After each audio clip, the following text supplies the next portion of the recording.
and now it is, wealthy people's houses. So it's not to say that there can't be growth, but it just doesn't make sense to take land that already is important for other reasons. But I think it's more what it represents, which is just this land changing and forever changing.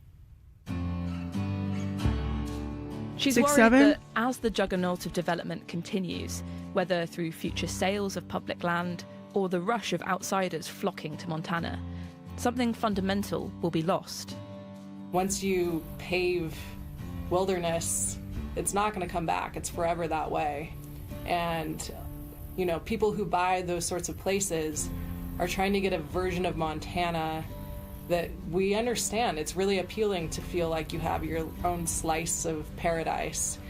But you have to realize that in doing that, you're sullying the very thing that you came for. Assignment was presented by me, Ellie House. The producer was Josephine Casserly. That was Assignment from the BBC. I'm Saroja Coelho, and this is CBC Radio 1. Have a great day. Good morning, Manitoba, and hello, Winnipeg, and good morning, Flint Flon. I'm Marcy Marcusa, and if you're waking up on CFAR 102.9 FM, Raph will be on soon, your morning host. We're simulcasting, actually, on CFAR this morning, Arctic Radio, and here on CBC, if you're listening from down south, on 89.3 FM, 990 AM on the app, and you can watch the show live from Flint Flon on YouTube. Great to be here, 762K north of the Peg. It's chilly and frosty here in Flint Flon this morning. It is in Winnipeg as well. At the Forks, it's 0, winds are calm, and we'll catch up on the weather in just a moment. We have a wonderful live broadcast. The whole show is about this place and about not just what it's been through this summer. Everyone up here saying, did you come because of the wildfires? That is really not the purpose. We're here for Communities in Focus to hear more about what folks that live in this northern city of 5,000 want you to know about this place. So stay tuned. We've got a big show up ahead. 3 minutes to 6, though. Let's go right to Heather Wells, and then we'll say good morning to the team. But Heather's here with headlines to start the day. Good morning. Good morning. Well, that hotly contested bill to allow authorities to hold intoxicated people for up to 72 hours passed easily late yesterday. It was approved 51-1, with only the independent MLA voting against it. The current session of the Manitoba legislature ends today. The Winnipeg High School Football League playoffs are in full swing, and you can see all the action thanks to a broadcast by a group of students. The broadcast media program at Louis Riel Arts and Technology Centre gives students the opportunity to do live television. We're going to hear more about that program coming up in our next local news at 6:30. All right, thank you, Heather. Well, let's say good morning to the team. Corey Funk here in Flin Flon with me, Abby Adeyemi, Darren Marash, and you heard Heather Wells back at CBC in Winnipeg. And thanks to everyone who's going to be on the show today. First, thanks also go to Megan Lukowicz, who's opened up the Orange Toad. That's where we are this morning, broadcasting from this coffee spot. It's been in the community for some 21 years here in Flin Flon, and so we're grateful that it is our community studio this morning. Let's talk about what's coming up. He is Flin Flon famous. We're going to find out why the morning host on 102.9 came to this city for a 5-week stint and has now called it home for 17 years. Also, a local musician joins us to play the Flin Flon song. Got to start the show there. Right now, though, first, World Report. On Q. I'm Talia Schlanger in for Tom Power. Jennifer Lawrence is a truly celebrated actor with an endless list of credits. She also famously beat Meryl Streep for an Oscar in 2013. She'll tell you about her new movie and why she's never wanted to be a method actor. I don't rehearse because I try to just keep everything as raw and real for the day. Q, this morning at 10:30 in Newfoundland, and on CBC Listen, or wherever you get your podcasts. This is World Report. Good morning, I'm John Northcott. The Supreme Court of Canada announces today whether it will hear a case about the order to cull hundreds of ostriches in British Columbia. The birds were part of a flock that contracted avian flu, and some died last year. As Carolyn Bargut reports, the owners of the farm have been fighting to keep the rest of their ostriches alive. It's been an emotional morning for us, as you can imagine. Katie Pasitny has been waiting weeks to find out if the Supreme Court will hear a case that will decide the fate of hundreds of ostriches in the BC interior. Her mother is the co-owner of Universal Ostrich Farms. Every day, Pasitny updates tens of thousands of followers and supporters on social media. We've been hard at this for almost 11 months and dedicated to the survival of our animals that we have loved for 35 years. 69 ostriches on the farm died of the avian flu. The Canadian Food Inspection Agency ordered the remaining 300 or so culled. For nearly a year, the farm's owners and hundreds of their supporters have been fighting to save the birds. If the court decides not to hear the case, that cull order will stand. We're going to find out whether or not they start killing healthy, vibrant, perfectly amazing animals. Paul Daly is a law professor and research chair in administrative law and governance at the University of Ottawa. I think the most likely outcome, even though the fate of the ostriches has touched the hearts of Canadians across the country, is that the Supreme Court will not decide to hear the appeal. And that would mean that the order to cull the ostriches could take effect immediately. He says if that is the case, the farmers can go back to the federal government with new information and see if they'll reconsider the cull. Caroline Bargout, CBC News, Vancouver. Canadians traveling to the United States could soon find themselves dealing with travel chaos. The Federal Aviation Administration says it plans to cut flights at major U.S. airports beginning tomorrow. It's an attempt to alleviate pressure on its air traffic controllers as a result of the U.S. government shutdown. Willie Lowry has the story from Washington. Willie, tell us more about the cutbacks. Well, starting Friday, air travel in the U.S. may get a lot more complicated. That's because the Federal Aviation Administration says it needs to reduce flight traffic by 10% at 40 of the country's busiest airports. The government shutdown has dragged on to a 37th day. Air traffic controllers, already in short supply, have not been paid since mid-October. Come next week, if nothing changes, they will miss a second paycheck in a row. Now, controllers are forced to work without pay during the shutdown, but as that period extends to historic lengths, the Department of Transportation is looking for ways to reduce pressure on them. Okay, well, let's look at how many flights could be impacted. So it's hard to predict a precise number, but it will be significant. Starting tomorrow, there will likely be a 4% reduction in flights, and the FAA will ratchet that up to 10% over the coming days. In a press conference yesterday, Transportation Secretary Sean Duffy said it's all about safety. I anticipate there will be additional disruptions. There will be frustration. We are working with the airlines. They're going to work with passengers. But in the end, our sole role is to make sure that we keep this airspace as safe as possible. The FAA has not announced which airports will be affected, but U.S. media are reporting that airports in New York City, Washington, Chicago, and Los Angeles will likely be on the list. The CBC's Willie Lowry reporting from Washington. Thanks, Willie. My pleasure. World leaders are arriving in Brazil today ahead of the COP30 climate conference. It begins in the Amazonian city of Belém next week. Today's Leaders Summit is happening against the backdrop of rising climate emergencies and at a time of pushback from big stakeholders, including the United States. Our international climate correspondent Susan Ormiston is in Belém. Susan, set the stage for us. Who's coming and who's not? Good morning, John. Well, Brazil's president made a bold decision to invite the world here to Belém, a city less visited in Brazil and surrounded by the Amazon rainforest, in a year when climate politics in some quarters are really under attack. The U.S. has pulled out, no official delegation here. Prime Minister Carney also won't be here.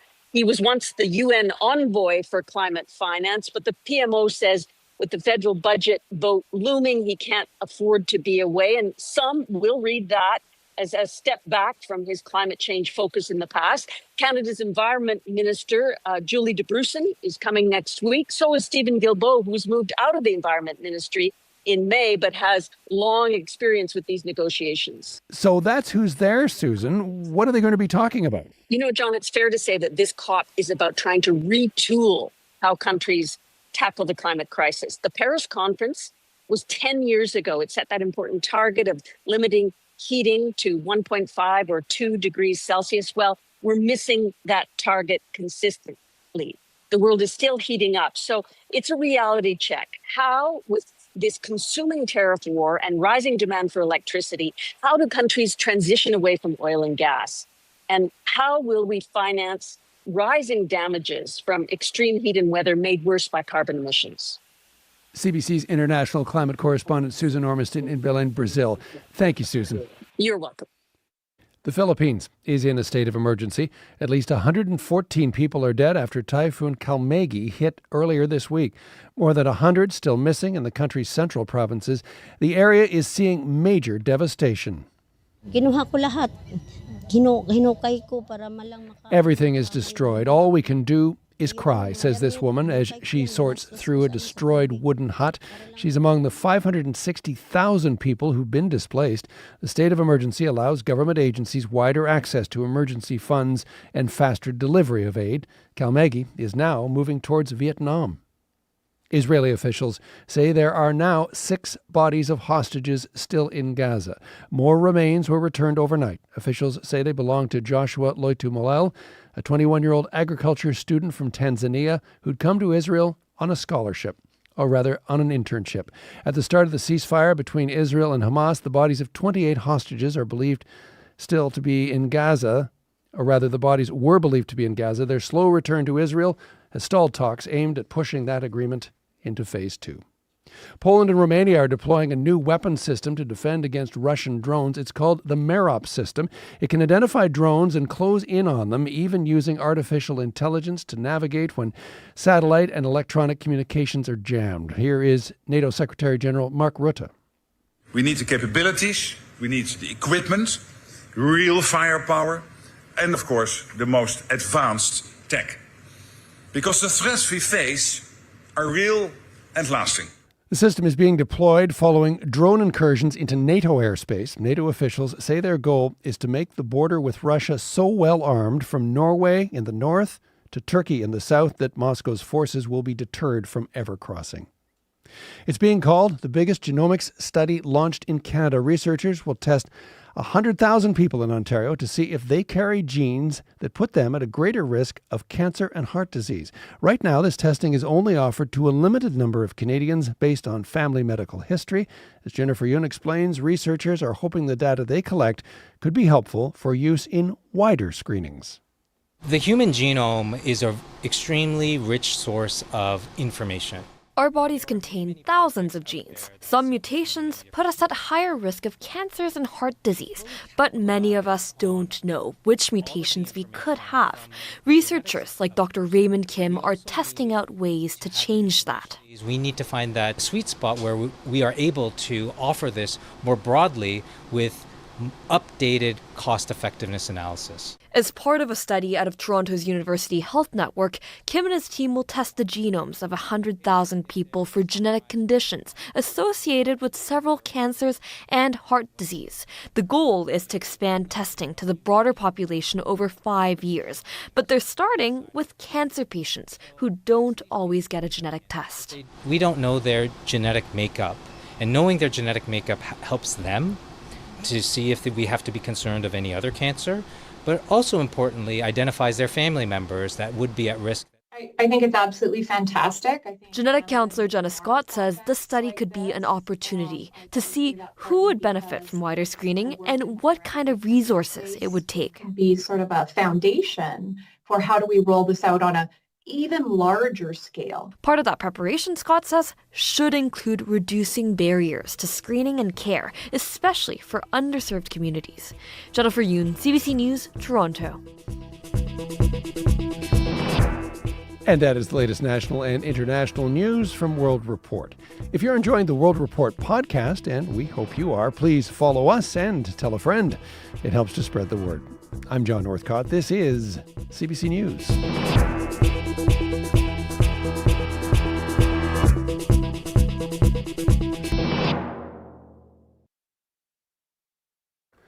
I think I figured it out. I think well, they good belong. Morning, everyone. I'm Marcy Marcusa. This is Information Radio on CBC, a special edition. We are live on 89.3 FM, 990 AM, but not just that. We're on 102.9 CFAR, your radio. Rafael Saray Bebe here for this simulcast edition of Bed, Breakfast, and Beyond. And we have to share. Yeah, that's right. We're going to have to play nice in the sandbox. We're going to, yes, the big media conglomerates coming together of CFAR and CBC. Raf is the morning show host. As you can hear, we're broadcasting on CFAR and CBC, as he mentioned, simulcast today because we're in Flint Flon. Our community studio is the Orange Toad. We are downtown, which they call Uptown. Raph will explain that shortly.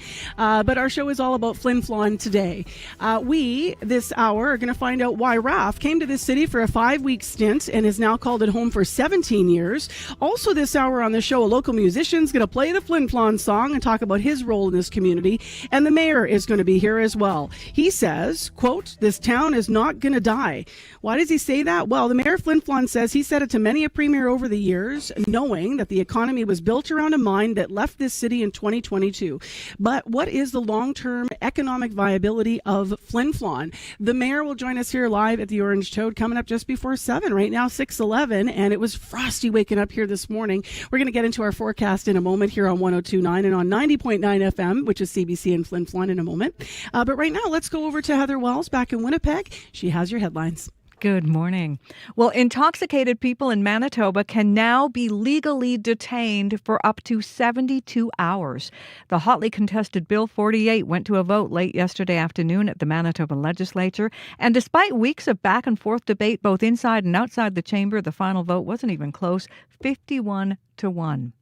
Now, a former chief psychiatrist for the province is raising concerns about the plan for that 72-hour detox center. Dr. Jim Sims says holding drug users for that long without proper supervision is risky. We're going to hear his concerns in our next local news coming up at 6:30. All right. Thank you, Heather. Thank you.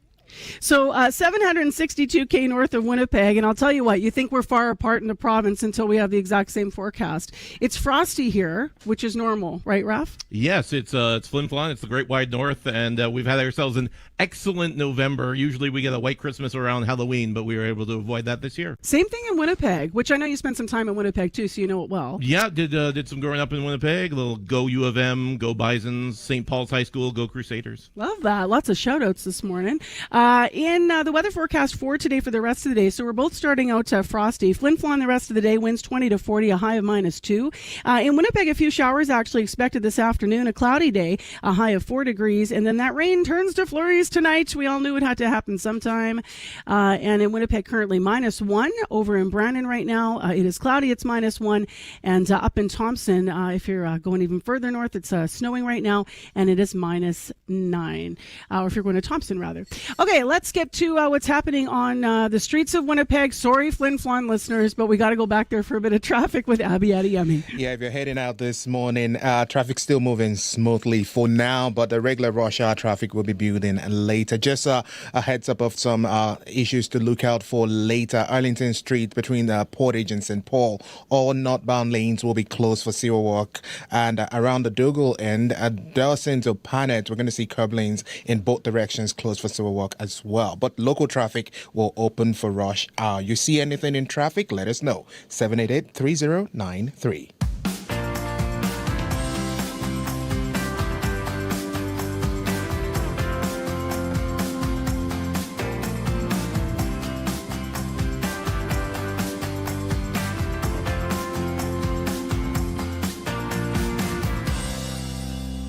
All right, it's 6:14 a.m. Let's get into a little bit of a chat here to begin our Flin Flon show. So why are we here? Well, CBC Manitoba does Communities in Focus as an initiative, and we go, well, all over Manitoba to visit different communities, and we simply ask, what do you want us to know while we're here? So we have a lot coming up on the show.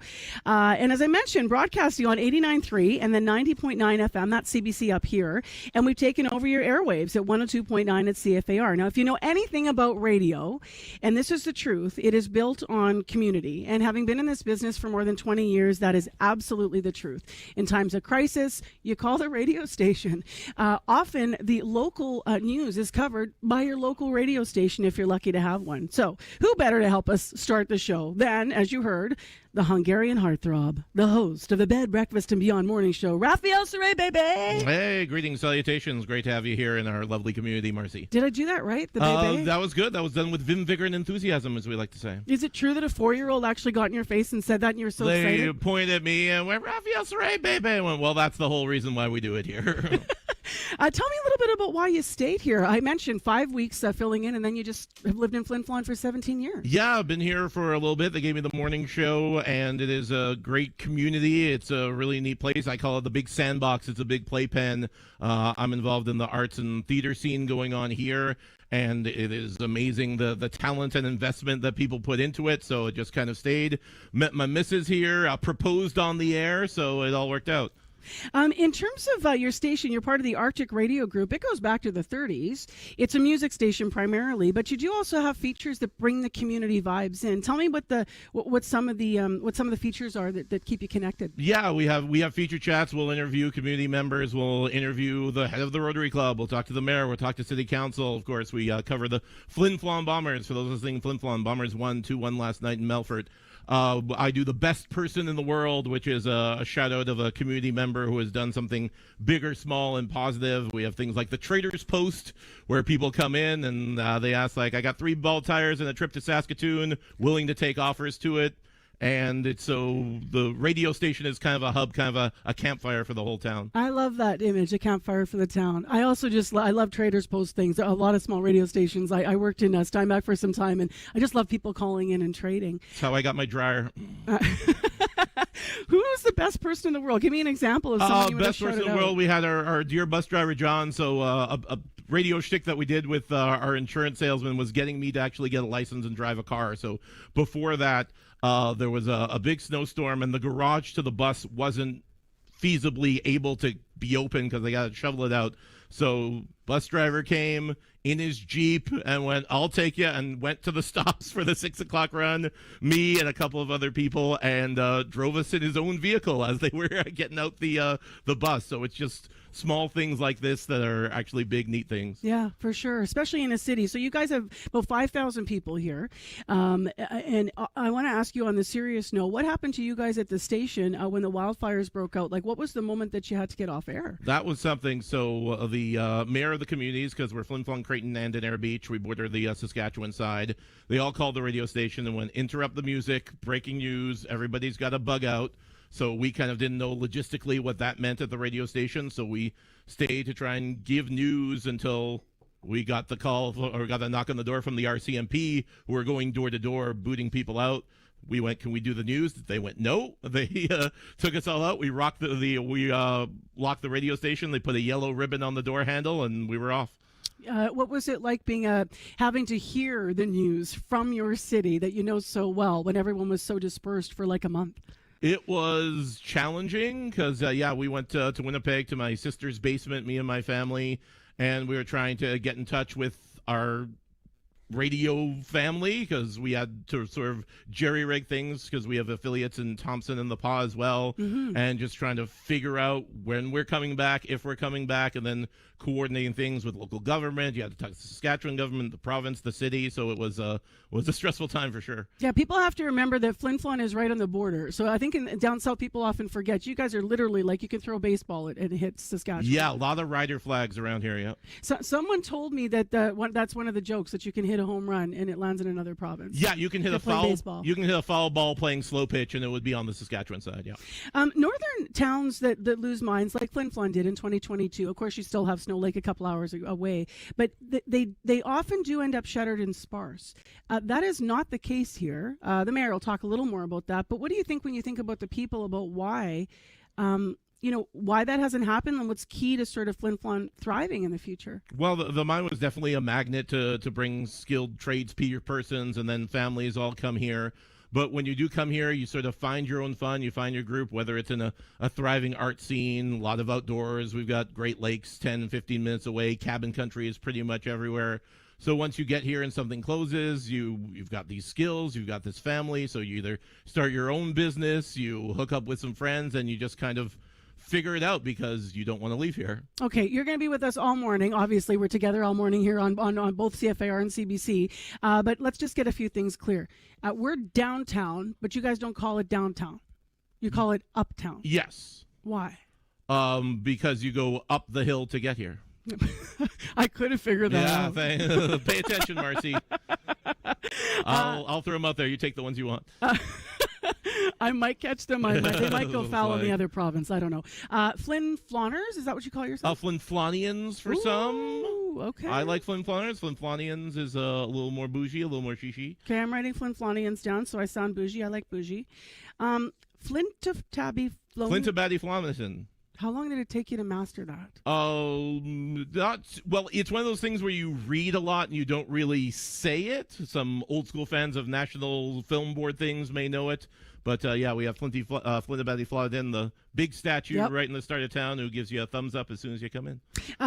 Raphael, thank you for being with us through the morning. Thanks for letting me take over the morning airwaves with you here, too. Yeah, it's our pleasure. And thanks for having CBC and Flin Flon. We've had such a good time here so far. Yeah, thanks for coming and showcasing what we do here. All right, so we're about to showcase some music in a moment here on CFAR and on CBC. Raphael Sorey, of course, the host of the Bed Breakfast and Beyond Morning Show, and he's going to be with us throughout the morning. And stick around. It is 6:21 a.m. I'm Marcy Marcusa, and in Flin Flon this morning, it is chilly, just as I mentioned. You're going to probably need to scrape the car a little bit, maybe, and defrost might do it. That's the same as in Winnipeg, by the way. And as I mentioned, in Winnipeg, we do have just a chance we're going to see some showers. Heather Wells with Next Local News on CBC at 6:30 coming up here on 89.3 FM and 90.9 FM here in Flin Flon. Well, still ahead of the program, are going to have the mayor in the cafe here at the Orange Toad with us, and we're going to talk to him about the economy, but we're also going to talk to him about how they just refuse to continue to build, saying our city is going to thrive. And so right now they've got this $18 million aquatic center that's supposed to open actually in the new year. It's a very big thing here. But he also says that he has to continue to knock on the door of the federal government and the provincial government to get funding to flow up this way. And that's important because he has some big future plans. Some of them, though, might be in conjunction with some of the projects happening in Saskatchewan. For those of you that are politicos, you might have followed what the Prime Minister said. Mark Carney putting one of the projects for further development in Saskatchewan, a mine there, on the list of the big 5 projects. Remember when he came out with that? And so that could seriously affect Flin Flon because it's only, I understand, well, some people told me about 45 minutes away. Others said an hour and a half. Maybe you can help me with that. You can get there in 45 minutes if you tried. Got it. Okay, so if you're driving fast, maybe don't go there and drive that fast, but it's close. And it's close. Yeah. Oops, sorry. Your mic's yes, the McIlvania Bay, 45 minutes to an hour away with the 4N mine that got the fast track from the Prime Minister. Yeah, so that's a huge deal here, and we're going to hear from the mayor in context what that means. 6:22 a.m. Next on the show, we are going to someone who is well known around these parts, and you might even know him down south as well. If you're a regular CFAR listener, we have another familiar voice that's about to join us. In our studio, community studio here at the Orange Toad, uptown, Ronnie Burwash is with us. Came in early, put his guitar in his lap. He said he's never sang this early, but he's going to do it for us here. He's a local musician. He's been known to sing on air now and then. He was in the Homegrown Music Series that they have here on CFAR, if you listen here. And he has a song all about Flin Flon. But first, we just want to chat with him a bit. Hey, Ronnie.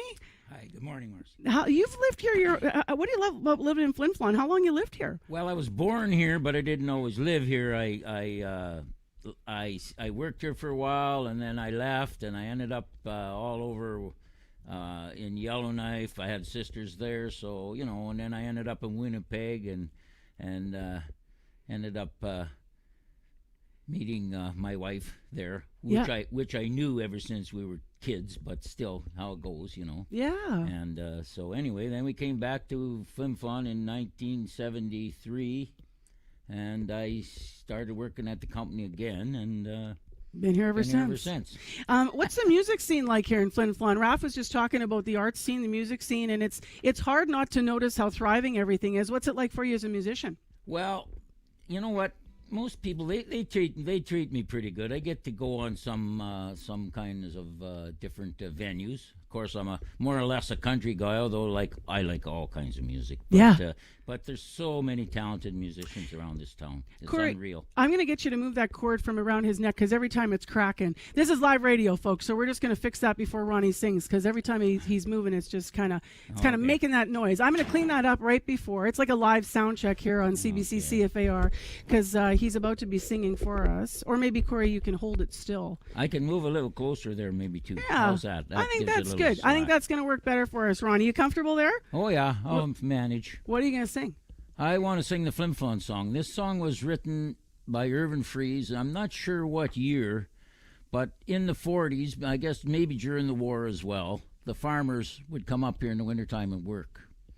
And then they would go back to the farm for the summer. And he came up here and did that, and went back to Birch River, wrote this song. And I met Irvin. He's passed on now, but he was a good friend with my brother and my sister-in-law, who lived in Birch River for a while, and I got to meet Irvin a few times over the years. I love that you're carrying on his work and his lyrics. Well, it's just because it's the Flin Flon song. We're in Flin Flon, you know. I don't know of anybody else that does it except me. Well, let's do it, and then we'll figure out who you got to pass it along to, Ronnie, so that music never dies. This is live on CFAR 102.9 FM and 90.9 FM CBC here up in Flin Flon. This is Ronnie Burwash and the Flin Flon song. Okay, it goes like this. It's a story that tells about underground. If you worked underground, you'll understand this song better than somebody that doesn't. But most people, you know. Okay, get your head in the space of a minor. We got you. That's right. It was in October on a bright autumn day. 4 men left Birch River for far, far away. They were headed to Flin Flon to work in the mine, where the rain never falls and the sun never shines. Was a rough ride to Flin Flon, pulling around noon. We'd yet never heard of the old Gracie Spoon. We were tired and hungry, thirsty as the dickens, so we all made a beeline for the Richmond Hotel. We picked out our table, ordered around, talked over jobs we would get underground. Well, just how long we sat there, well, I'll never know. But what did we care? We had no place to go. Well, we finally got up, walked the streets up and down, to let people know there were farmers in town. Was then we decided to follow the mob and go to the office and ask for a job. They hired us all as muckers first rate, told us to be there next morning at 8. We got our big boots and a hat that was hard, went back to the gate, yelled good night to the guard. To work the first morning in a dark hole, they claim. We saw many things, there's even electric muck crane. For the first couple hours, just standing around and learning the signals of the cage up and down. I suppose we're quite stupid of the work that's down there. You'd thought so if you heard the old miners swear. There were big lights and small ones a-passing me by, the rumble of a liner to the diamond drill cry. Then the shift boss, he took us way back to the switch. Each got a shovel and showed us the ditch. In muck to our knees it is, there we will stay. Some guy couldn't take it and quit the first day. I'm telling you boys, life's too short for that. Never cut out for an underground ride. I'll work here till April and then I'll be gone. Back south to Birch River, that's where I belong. My battered up lunch pail I'll hang on the wall. You never know, maybe back here next fall. In case I don't make it, I'd like to confess, you can give my regards to HBM and S.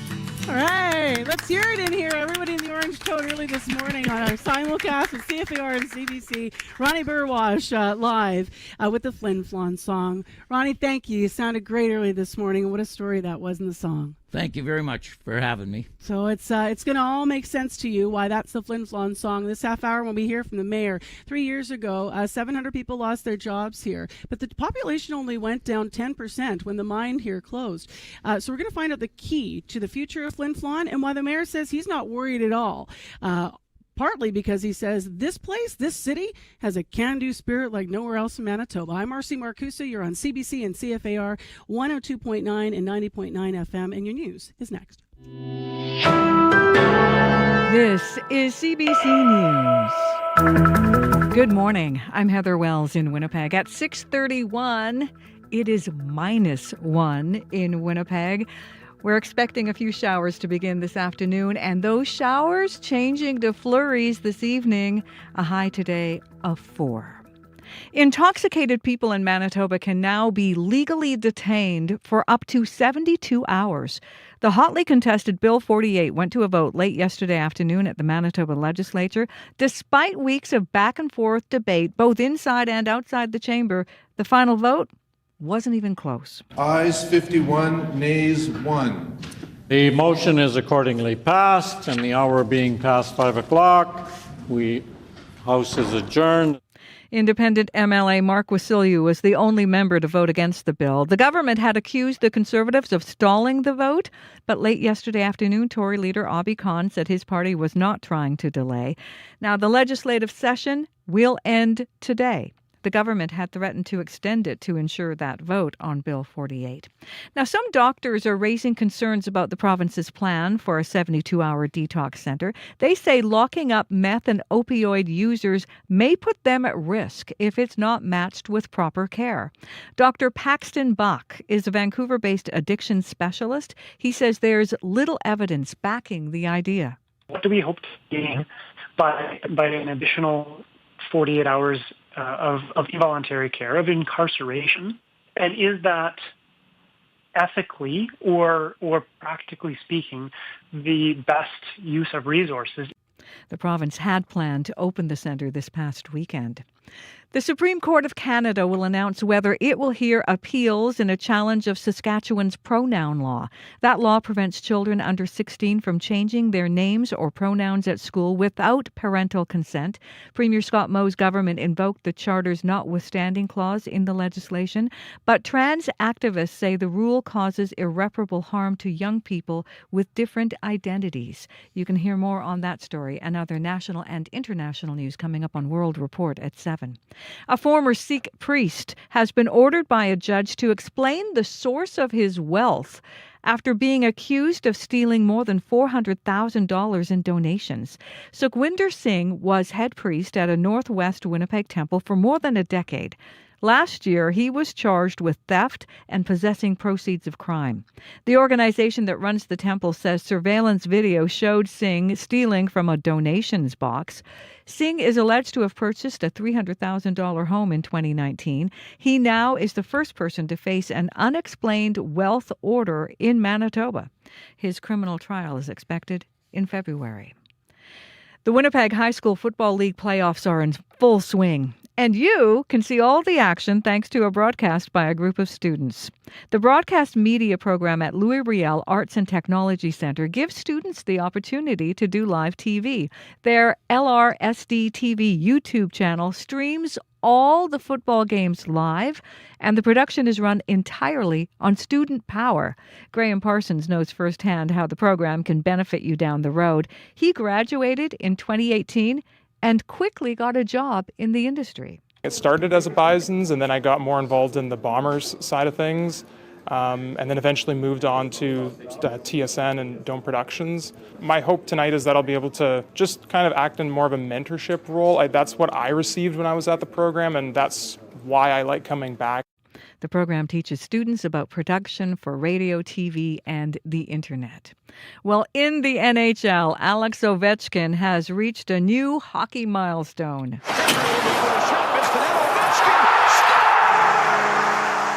The captain of the Washington Capitals just scored 900 goals in the National Hockey League, the first NHL player to achieve that milestone. And it came last night during a game against St. Louis. Ovechkin says his record will continue to grow. Lots of guys on the bench said 900. It's pretty special, but I'm still playing, lots of games left, so we'll see what's going to happen.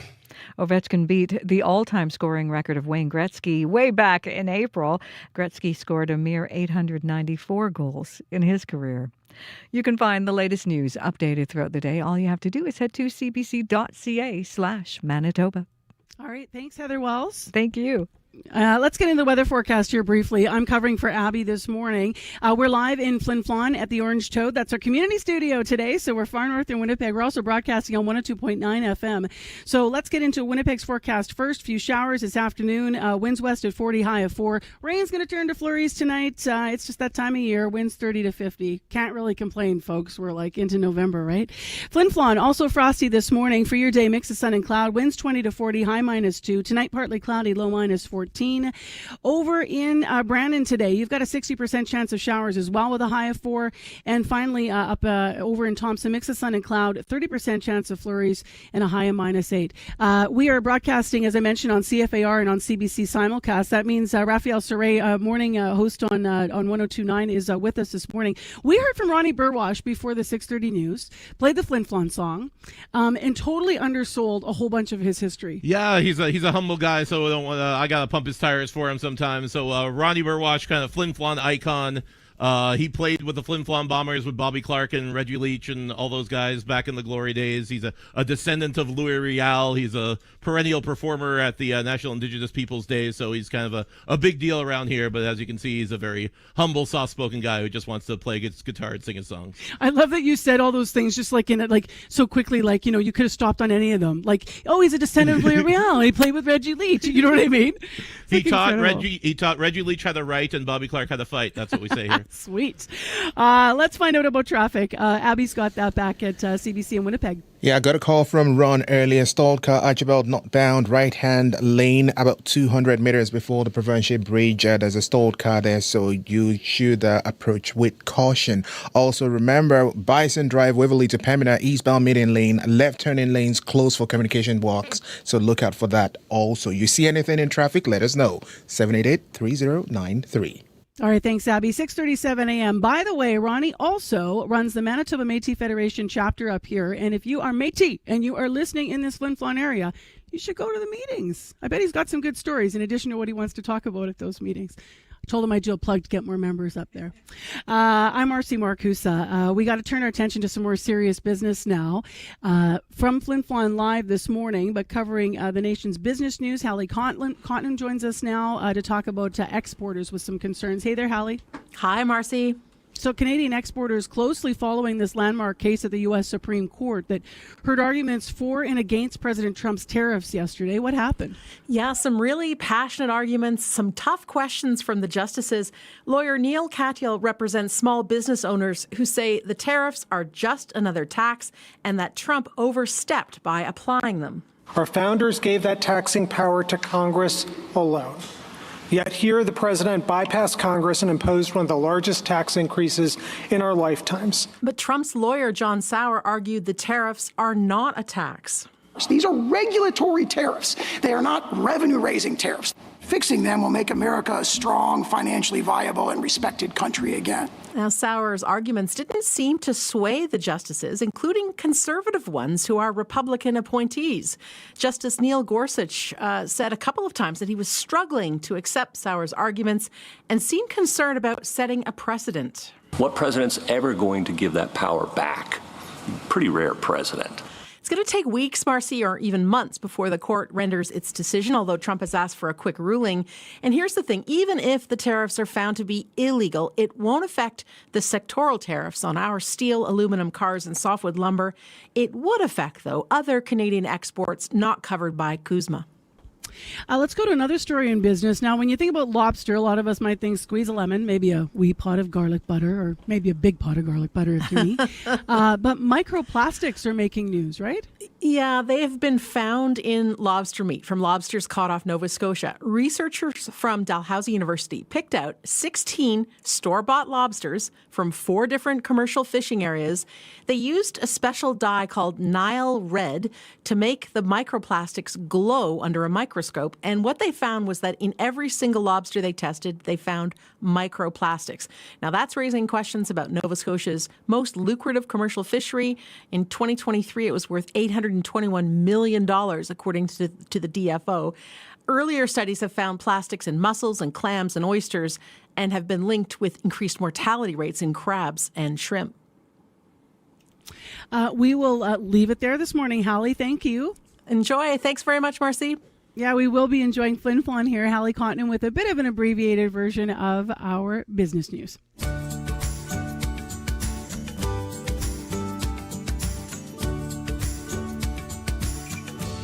Well, Hallie's saying enjoy because we've got the best community studio this morning. We are uptown, which is what they call downtown, here in Flint Flon, Manitoba. So we're some 762K north of Winnipeg, and we are simulcasting on CFAR 102.9 FM Arctic Radio up here, and of course here on CBC. Well, the signal here is 90.9 FM. My name is Marcy Marcusa, up here with Corey Funk. And as we like to do on our community broadcasts, we always just invite people on the airwaves. We're in your city. We're here to hear from you. So let's hear from someone who popped in. This is Nicholas Summers. He's 41. He is all about Flin Flon. Born and raised here, Nick? Yes. Yep. Yeah? Born and raised. Lived here all my life. What do you do for a living? I know you commute, I think, right? Yeah, I work up in Snow Lake for Hud Bay there. Okay, so people down south might not realize, like, there's a lot of people that do the same thing you do. So what is your life like going back and forth to the mine? What does that mean? Week in, week out. So you do your week up in Snow Lake, and then you come to town and live your life here. Yeah, so it's a little bit split. You also, if people are watching on YouTube, they can see that you're wearing a fantastic top hat, which is adorned with a peacock feather and some, it looks like, is it teeth or claws? What's around there? Teeth, yeah. Yeah, tell me about your hat. Oh, well, I have a hat collection at home, hats from a lot of different decades, so I thought, this is rare event here in town, so I thought I'd dress up for coming down here, so... You're lucky we had the mic from when Ronnie was singing because we couldn't get the headphones over that top hat. Because if people aren't watching on YouTube, this thing is a couple. It's like it's over a foot tall up there. Oh yeah, it's a stovepipe top hat. Yeah, how'd you get into that? Not the hat. Oh, into collecting. Oh, no, just an interest. Yeah. I thought something different than ball caps. You see them everywhere, so yeah, it's very cool. Suits Thank you. you. What do you do over at the mine? Work over in the mill there at the crusher, loading the crusher there with the loader. Yeah. And what do you like about living in Flin Flon? Why have you made this your home for your life? Good people. I got family here. Good little town to grow up in and live in.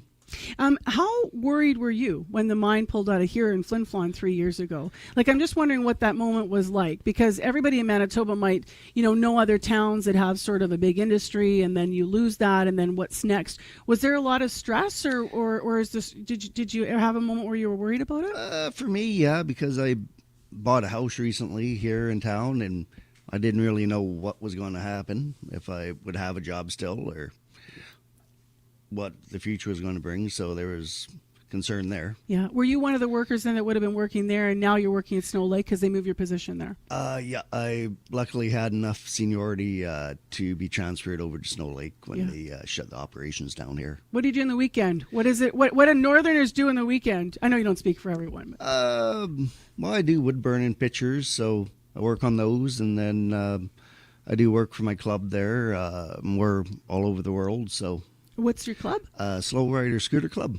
Okay. How far do you ride your scooter? Every year I try to make it down to the Ride for Dad in Winnipeg. Yeah. Very cool. The personal reason for that?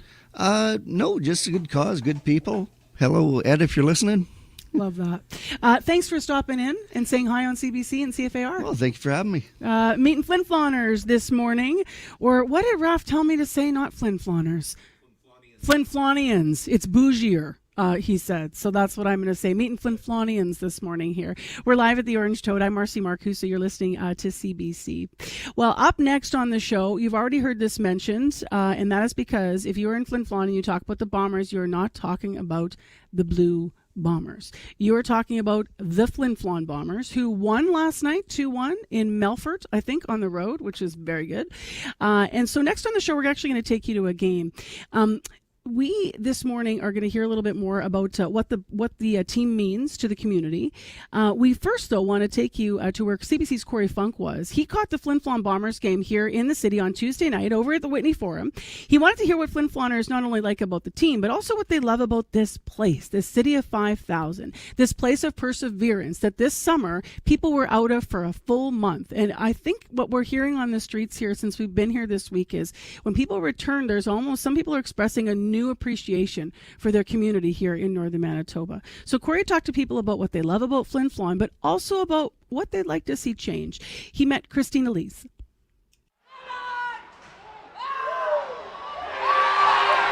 I understand your son literally just scored right now. He sure did. He plays for the Flin Flon Bombers. He does, yeah. And he's from here. Okay, Yep. That's great.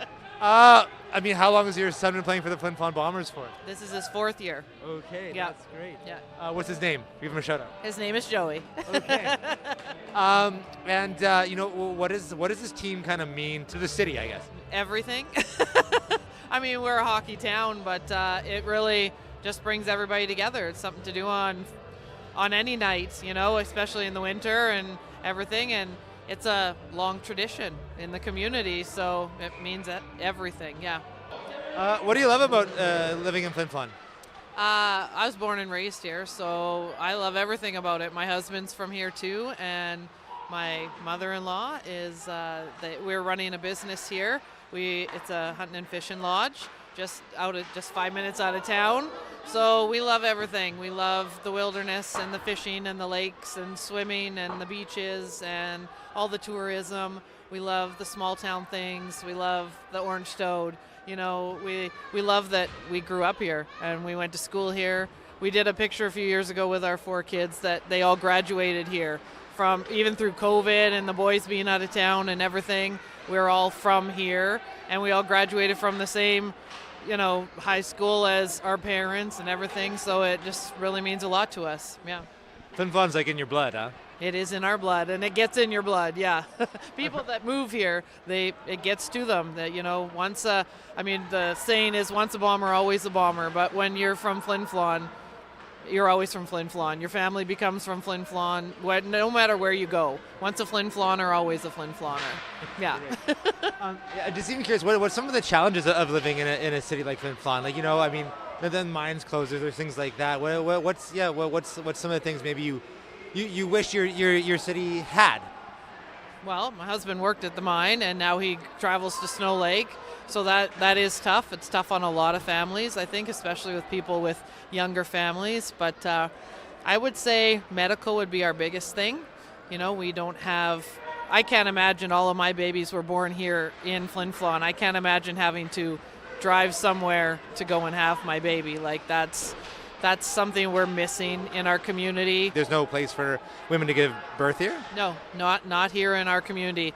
And I'm not good on years. I'm going to say 5 years maybe. I think just before COVID, or for sure since COVID.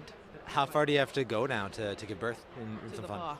We have to go to the paw. So that's an hour and a half in an ambulance, or people, they move to the city for the month. They do all sorts of things like that. Like they don't want to give birth in the paw, or if they have issues with pregnancies, because we have very few doctors here. Finding a family doctor is really hard because there's just not enough, or there's a rotation of doctors and stuff. And yeah, other than medical stuff, the community provides everything you need, I think. We always say the city limits or the provincial limits are Winnipeg, and the province of Winnipeg. No, we are the province of Manitoba, and there's a lot of us out here that have a lot less than the people in the city, because that's where the funding will go, Anything else you want to add? No, go Bombers. Go.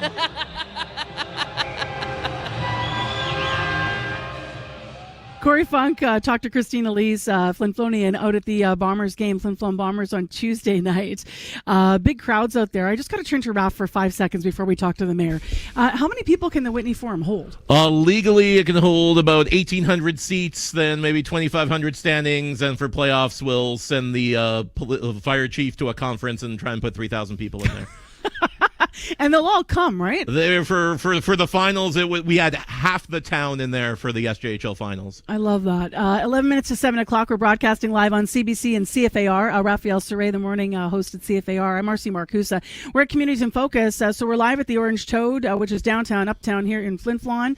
The mayor, as I mentioned, of Flin Flon, George Fontaine, is live with us as well. He's been listening in. Good morning. Good morning. So it's interesting because when I was hearing about that challenge, Corey was talking about, at the Bomber game about hockey, but also about the healthcare things.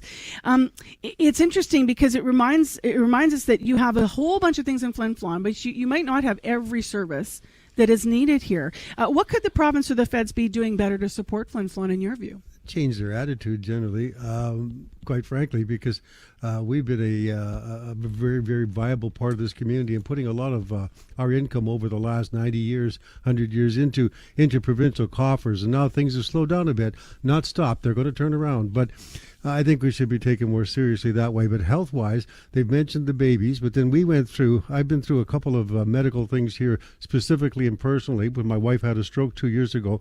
So we had to spend 5 months in Winnipeg in order to get services that were appropriate for her condition. And then we came back here. We had services for a while, but they have not been able to maintain them. So for somebody in her condition, that's just another example of someone who could be using more help here and should be getting more help here. And when you say had services here for a while post-stroke, what kind of services? Like, are you talking physio and such, or what kinds of things? That's right. Occupational therapy, physio. They don't have the manpower nor the training to do it. Occupational therapy had the training, but just ran out of manpower, and so weren't able to continue with us. And it makes a big difference on somebody who's trying to recuperate to have that kind of an encouragement from a professional. And to be at home. And while you're at home, you're trying to do it on your own. You're trying to keep your own spirit up without... You want to be in your city. You want to be in with your people. You want to be here. As I said, we were able to access services. It's interesting you mentioned that. If we were in Winnipeg proper, and it had to be in the borders of Winnipeg to be able to get at-home service for I think it was 6 weeks that we were there staying in a friend's apartment so that she could get herself more mobile and have physio and occupational therapy delivered to the home. If you live there, you have it. If you leave the perimeter, you lose it. When the main mine shut down here in 2022, what was the population impact? Because this is super interesting. Well, I think it was a 10% drop is what we ended up with in the end through the schools. I'll use that number to say it made a difference to us in a bunch of different ways, but we were thinking that it might be catastrophic. And it turned out, you only have to look at Leaf Rapids or Lynn Lake or there's so many communities in Manitoba where it has been. So here it's been more of a blip. And we're working with it. We're very, very careful, like as a council, watching our spending. There's things we'd like to be doing, but, we don't have the income that we used to have. But people have been very patient with us, and we know that we're working. I think I mentioned to you before, rather than putting too much into roads and highways and that sort of thing. We've looked at quality of life in the community and tried to maintain. I was just going to say, you said you're watching spending, but you're building an $18 million aquatic center. Yeah, but those things. So tell me why that's worth it. It's worth it because we have a population here that's here for a lot of reasons. You said, why did Flin Flon survive? Why is it here? And I think I told you that my answer was attitude. And the people here live a lifestyle they're very, very proud of. They take care of each other. It's a very, very caring community. But in terms of sports, we have things like the Bombers, and everybody roots behind the same team. But we have all kinds of things like a ski club, that kind of thing, and snowmobile clubs. Everybody backs them. If it comes, though, to arts and that sort of a thing, so much in all kinds of arts participation here, whether it be, as you see, the paintings in this room, that sort of thing. All kinds of artists behind every corner around here. So those people are doing their things. But the community is a strong community. Everybody sticks together, works together, even in emergencies. And so they're not likely to just let go and say we're leaving. It's interesting because you have about 5,000 people, and you actually say that number is important. Why? Well, I told you it was important to us because one of the things that happened not too long before I got back in, was that our population dropped below 5,000, which meant that we didn't have to pay our RCMP costs. When I was a mayor, that was 10 years ago, we were paying $1.5 million, that sort of thing, for RCMP services. when the population dropped, it happened simultaneous with the company kind of shutting down. So it wasn't really noticed by the people and it wasn't advertised, but we then did not have to pay that $1.5 million. That's a great bonus because we lost $2.5 million in income from the company that had what's called a grant in lieu. That's like got it. So as soon as you go over 5,000, you're going to have that cost back in the books. No, but more now because of all the costs and pensions and cameras and everything else. It's probably $2.5 million that we'll have to pick up, and we'll have to pick it up on a moment's notice. So, yeah, I'm going to be very careful, trying not to cross that line. Tell me a little bit about the hope for the future of Flin Flon. I know that you talk about the arts and the tourism community, but you need an economic engine still, and you have big hopes in this mine that is in Saskatchewan. Remember, we're in a border town here, border city, like Saskatchewan's right there. Tell me about your hope for that. It's the one that the Prime Minister Mark Carney put on his list of big projects. So how close is it, and what could it mean to your city? It's within an hour of here, and it's been taking some of the employees that were once working for Hudbay and from other places as well, and employing them out there, and is setting up to have a good, I forget exactly the numbers, 450 people I heard roughly around there are going to be working full time. We can't force anybody, but we would certainly love to encourage people to be living locally, which is why the whole lifestyle, the kinds of things are so important to have everything. We have one of the most terrific education systems here, so we want to be able to provide for those people.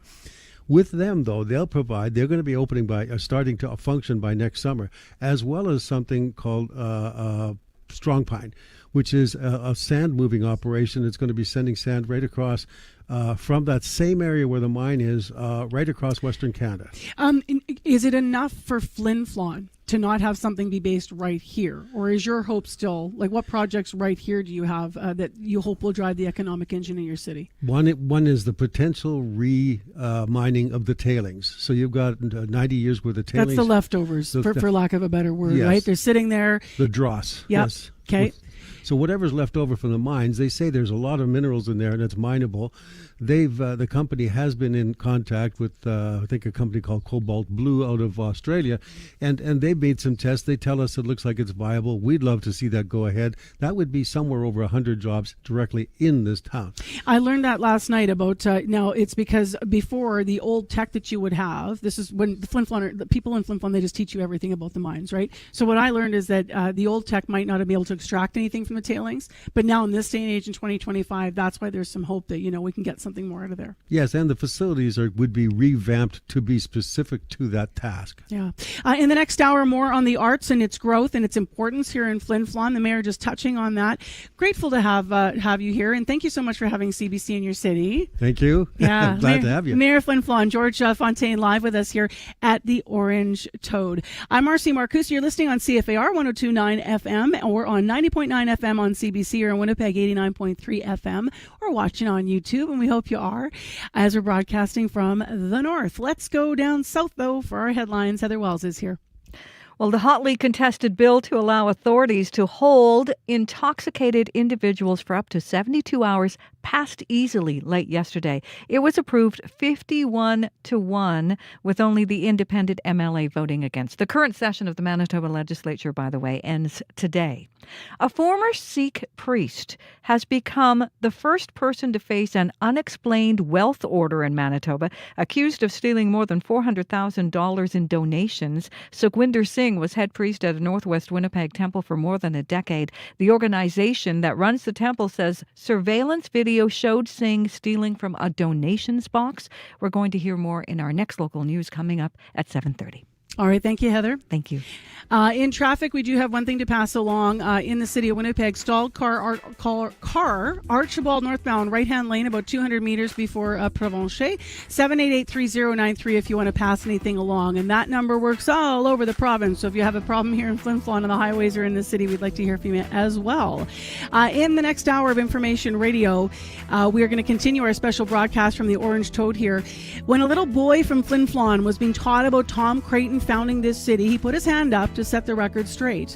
His granny's great-great-grandfather was the guy who told Creighton about what he called the money rock. We'll have that story coming up after 7. Also, CBC has a new reporter dedicated to covering the North. He's based here in Flin Flon. He's going to join us live to have a chat. And then at 10 to 8 this morning, during the wildfires that had people leaving this city this summer, it was really hard to get a hold of a fire chief and the firefighters who came out of the bush and saved this city. We're going to hear from both of them in the next hour of the show about the impact.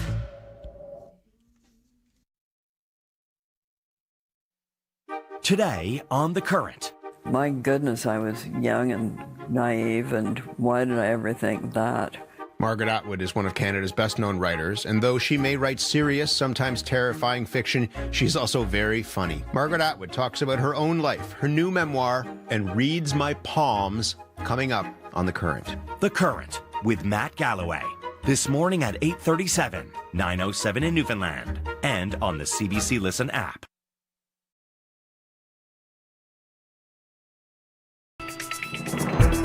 Good morning, I'm John Northcott. The Supreme Court of Canada announces today whether it will hear a case about the order to cull hundreds of ostriches in British Columbia. The birds were part of a flock that contracted avian flu, and some died last year. As Caroline Bargut reports, the owners of the farm have been fighting to keep the rest of their ostriches alive. It's been an emotional morning for us, as you can imagine. Katie Pasitny has been waiting weeks to find out if the Supreme Court will hear a case that will decide the fate of hundreds of ostriches in the BC interior. Her mother is the co-owner of Universal Ostrich Farms. Every day, Pasitny updates tens of thousands of followers and supporters on social media. We've been hard at this for almost 11 months and dedicated to the survival of our animals that we have loved for 35 years. 69 ostriches on the farm died of the avian flu. The Canadian Food Inspection Agency ordered the remaining 300 or so culled. For nearly a year, the farm's owners and hundreds of their supporters have been fighting to save the birds. If the court decides not to hear the case, that cull order will stand. We're going to find out whether or not they start killing healthy, vibrant, perfectly amazing animals. Paul Daly is a law professor and research chair in administrative law and governance at the University of Ottawa.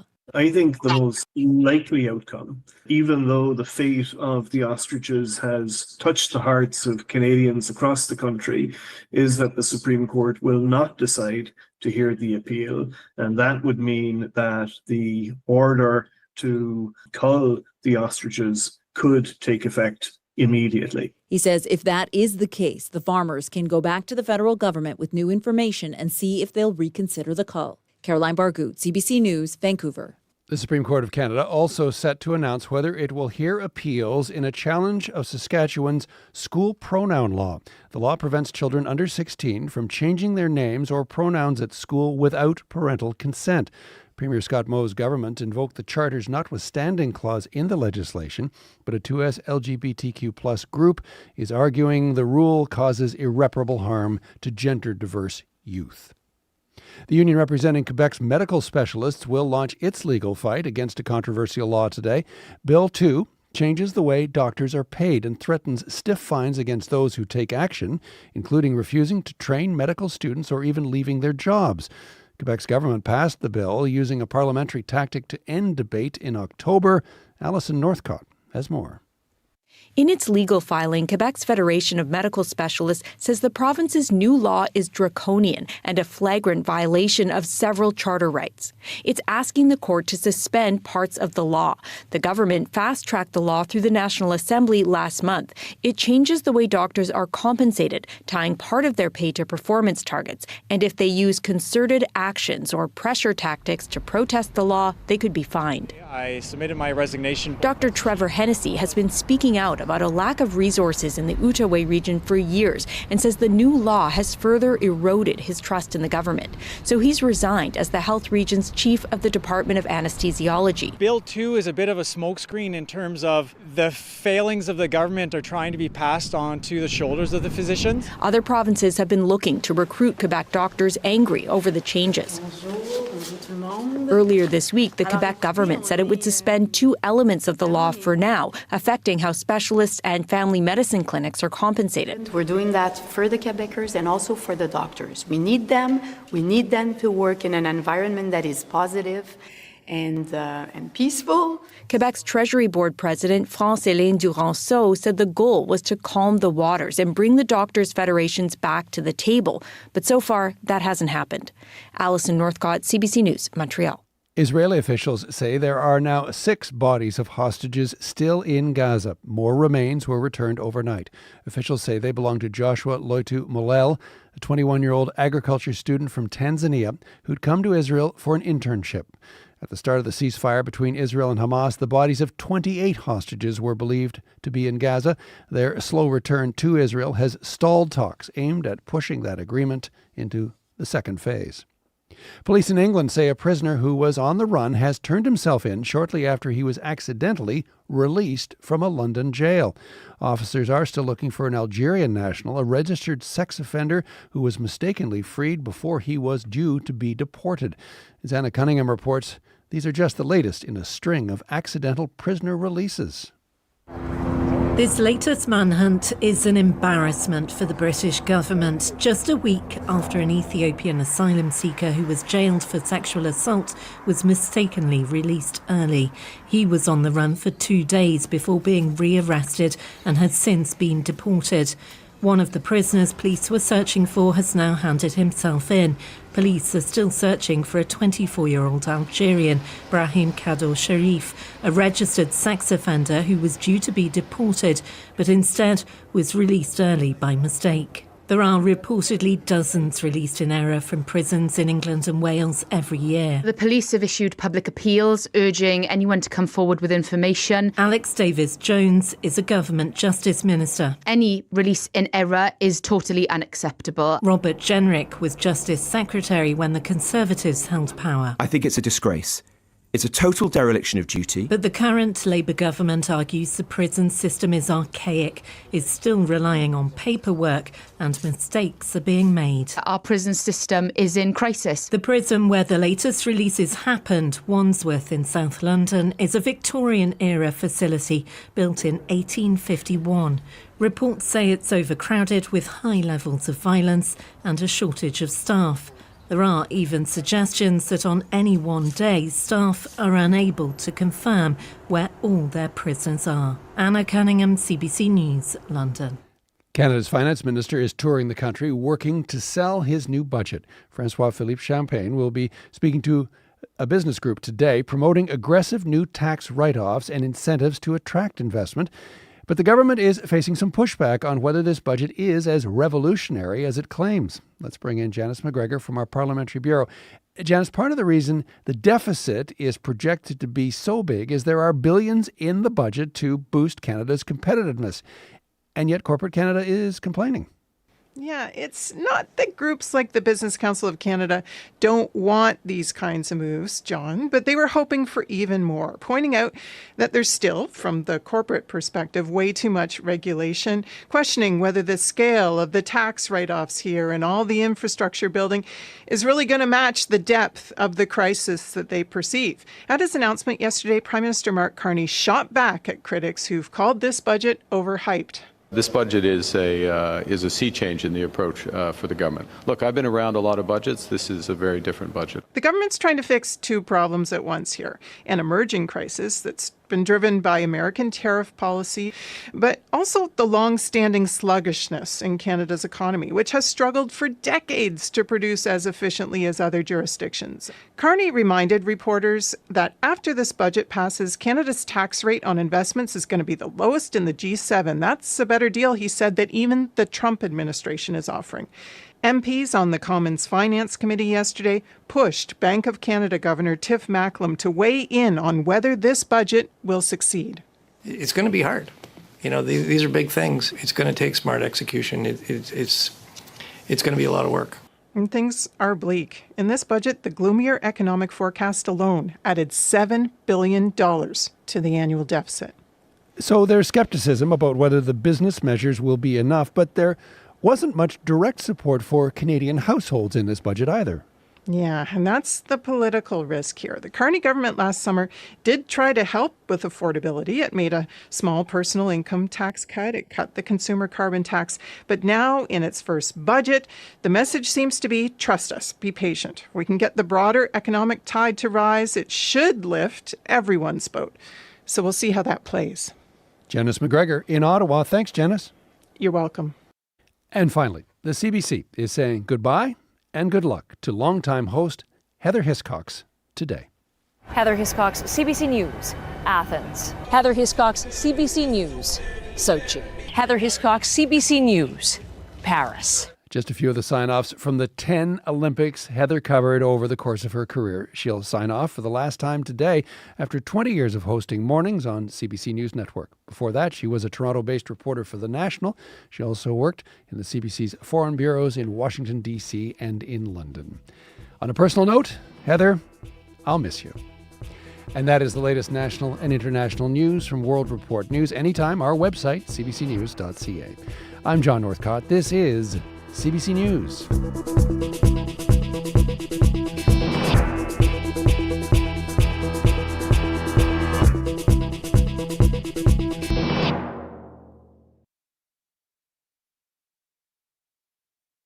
Covering geologists that knows a little bit about the rock sequence here in Flin Flon. A lot of people aren't aware of it, but I give a bit of a tour to show that we're actually sitting inside a volcano. Oh, you're listening to Information Radio, our go-to to listen about everything in Manitoba. CBC Radio, we're here at 90.9 FM in Flin Flon. And we're also broadcasting, simulcasting on 102.9 FM CFAR. I'm Marcy Marcusa with the morning host from CFAR. El Saray Bay Bay, special simulcast, bed, breakfast, and beyond here on CFAR. Thanks for having us in your city. Pleasure to be had. We are, I don't know how to respond to that. I'm just moving on. The response. We are in downtown Flin Flon, which they call Uptown. We're at the Orange Toad broadcasting live.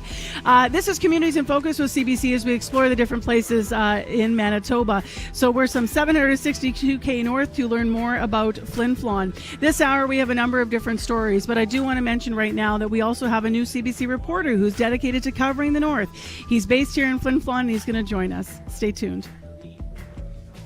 Also, these stories from a woman from Flin Flon. Reconciliation is about sharing the story of her great-great-grandfather, who was an Indigenous Cree-speaking man named David Collins. He's often missing from the history books about how this city was founded. She is making sure that changes, so stay tuned for that. Also, Flin Flon's art scene is thriving despite the devastating fires. Coming up, we're actually going to hear from a woman who took what she found in the remains of her burnt home. She turned it into an art show. And at 10 to 8, speaking of the fires, the Flin Flon Fire Chief says for Manitoba's north to be better protected from future wildfires, regional coordination and training needs to be improved. He is not so sure, though, about the call for a National Fire Coordination Center. He doesn't know if that would make a very big difference to our province. So we're going to hear from him coming up as well. We are live in Flin Flon right now, though, down south in Winnipeg. Heather Wells has more news headlines for us this morning. Good morning. Good morning. Well, intoxicated people in Manitoba can now be legally detained for up to 72 hours. The hotly contested Bill 48 went to a vote late yesterday afternoon, and despite weeks of debate, the final vote wasn't even close, 51-1. A former chief psychiatrist for the province is raising concerns about that plan to the 72-hour detox center. Dr. Jim Sin says holding drug users for that long without proper supervision is risky. Sim fears the center won't be properly staffed. We're going to hear more from him in our next local news coming up at 7:30. All right, in Winnipeg, cloudy, few showers this afternoon. Our high is 4 degrees. Rain turning to flurries after that. In Flin Flon, mix of sun and cloud. Winds 20 to 40. High -2 and frosty in both places to start the morning, but hey, it's first week in November. In the actual current temperatures, we do have snow around Manitoba. So light snow, blowing snow up in Churchill, snow in Island Lake, snow in Lynn Lake. There's also snow in Thompson this morning. It's cloudy and 0 here. It's cloudy and 0 in Winnipeg. Here in Flin Flon, though, different temperature, -4, so a little bit chillier, and it's partly cloudy. All right, let's get to what's happening in the traffic situation with Abby. Yeah, the morning rush hour traffic beginning to build up very soon, but we still have that concern. And Archibald, that's talking about if you're northbound, Rodden called earlier saying the right-hand lane, there's a stalled car there just about 200 meters away from the Provincial bridge. So if you're approaching that axis, that part of the city, approach with caution. And also Fermor, St. Anne's to St. Mary, westbound median lane closed for serial walk. Take that into consideration. If you're hitting the road, you see anything in traffic, 788-3093.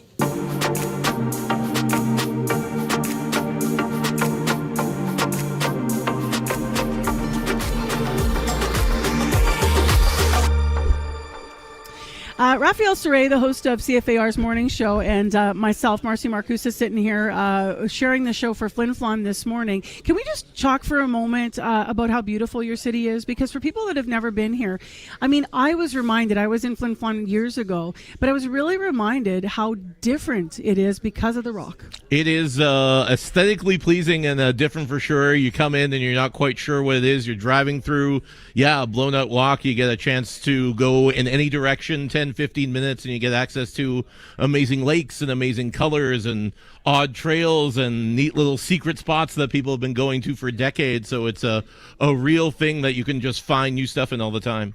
In the center of Flin Flon, there's Ross Lake, and then you kind of go, and when you're driving, there's a lot of houses that are sort of down around the lake, and then as you move up, you kind of go around corners. It feels a little bit Newfoundlandy because of the rock, of course. And then there was, is this correct? We don't know if this is true or just someone spinning tales, but what's going up over people's lawns in some of those places where it's covered in wood? Is that Well, pipes? that'd be the sewer boxes. Yeah, we Yep. have above ground sewer boxes in Flin Flon because that just makes the most sense.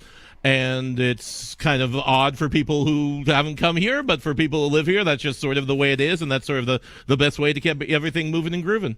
I understand that the city's pretty proud of having still this is the downtown strip where we are, where the Orange Toad is, kind of a classic old downtown. You know, little storefronts and stuff. You guys have managed to keep yours. There's some gap tooths. You know, there's some vacancies. But why is it important that this part of Flin Flon is maintained in the city, you think? Well, this is the main drag. This is the gathering point. This is where we have the credit union, where we have the hair salon, where we have the fancy bistro, where you have the MMF center. So to have everything together in one spot, we have bigger box stores, sprinkled in around, but for one place that come together, it's really important for everybody just to see each other, and it'd be a walkable space is also important. 7:16, Raphael Saray. I'm Marcy Marcusa. You are on CFAR and CBC simulcast this morning, and we're live in Flin Flon. Well, next on the show, we're actually going to take you outside of the Orange Toad to hear the story of how this city was founded. And it may not be Manitoba, the story you're expecting. Well, here we stand at the border of Manitoba and Saskatchewan. I'm, of course, on the Flin Flon side. You're going to hear traffic in the back. I'm just off one of the main highways. And then in front of me, I can see sort of all of the trees that come with the beautiful north. I'm actually on a bit of a grassy hill, and behind me, the sun's just setting. And I'm not alone. I am here to learn a little bit about the truth about the origin of Flin Flon. And for that, I turn to Colleen Bluen, who is with me. Hello. Hello. Nice to meet you. Yes. So what's interesting here is a lot of people that grew up in Manitoba might look up the history of this city, and the first name they probably will see is Tom Creighton, given credit for being one of the founders. But your great-great-grandfather is not maybe as well known. What was his name? His name was David Collins Namekis, his Indigenous name, which means trout. And he was from Cumberland House, Saskatchewan, and he made his way here.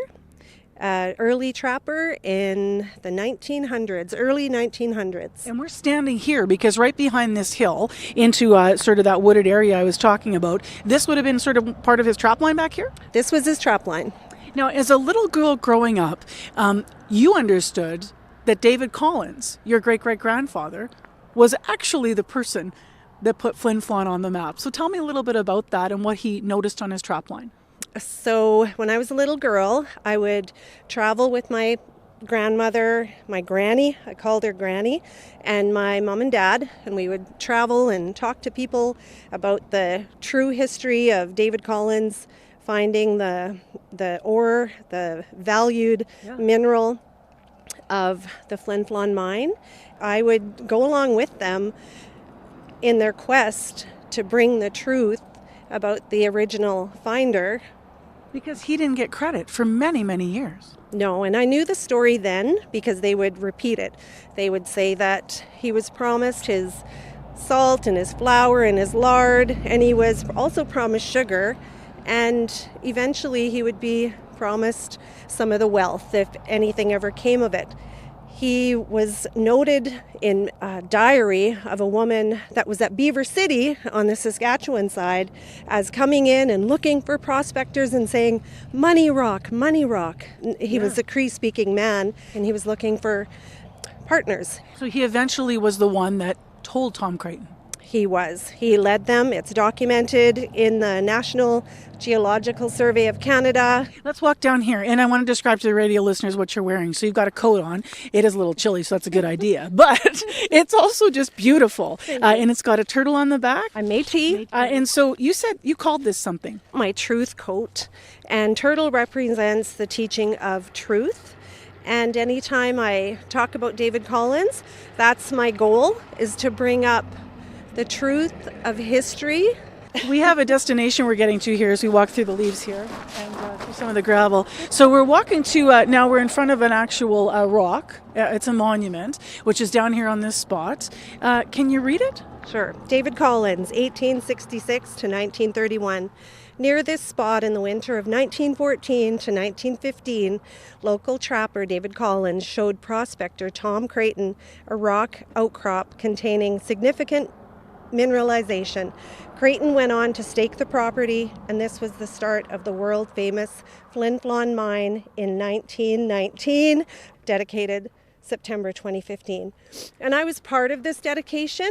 What did it feel like? I mean, you mentioned that being a young girl, you were really fact-finding to make this happen in a way.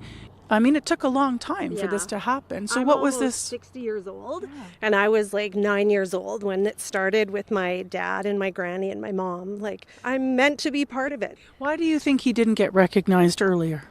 He was an Indigenous man. He didn't have the rights that European people have and had. Now with Truth and Reconciliation, it's a time I notice he's being noticed and recognized more and more. You look a little bit emotional when you're talking about that. Why? Tell me why that is. I do. Like, it's always it's heart work for me, because it was years and years of my family talking about it, and I would think of him back in that time period just surviving. I heard later that he was like an elder and people respected him and would go and talk to him. And I thought, you know what? He never lost himself through all of that. He was still waiting for his sugar, you know? And when we did this dedication, I gave him sugar. I poured out a cup of sugar, you know, a spiritual, you know, thing. Yeah.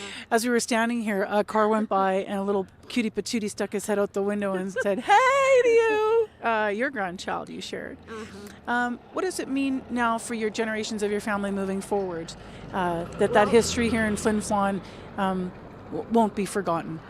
They're still talking about it in the schools. Thomas Creighton is still getting the recognition, but my little grandson is like, "Hey, wait a minute. No, David Collins, my granny's great-great-grandfather is the one. He's the one. This was his trap line, you know?" So, like, to me, I'm really proud of that.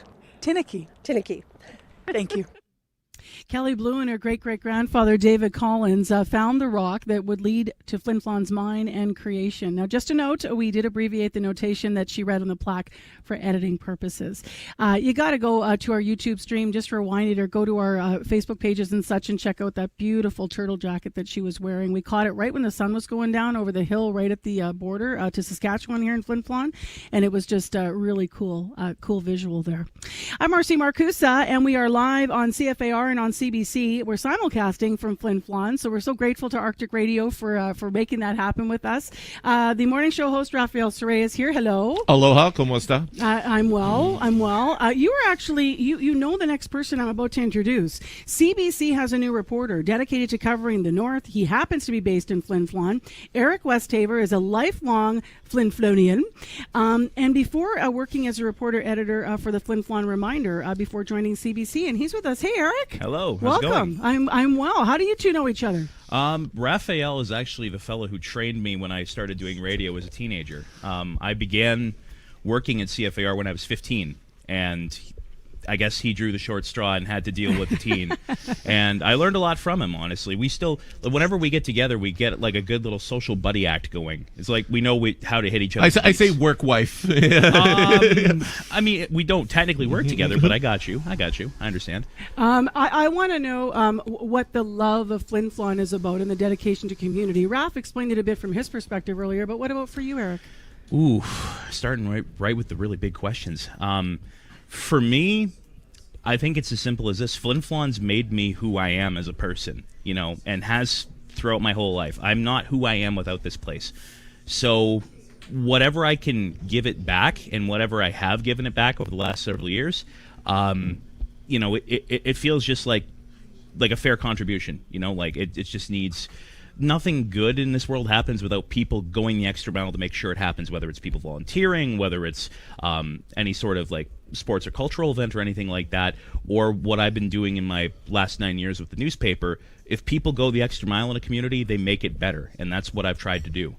What makes Flin Flon unique when you think about the stories you've been able to tell and you'll be able to tell going forward on CBC? Ooh, a lot, genuinely.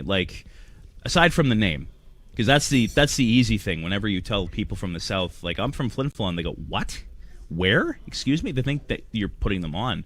But it's the little things. When I came in, you were mentioning sewer boxes. Trying to explain that to people who aren't from here, it's like, what? Excuse me? You do this? It's like, no, there's a reason for it. And we explain it. I think being from Flin Flon and being from the North generally kind of gives you an outsider's perspective on the rest of the world.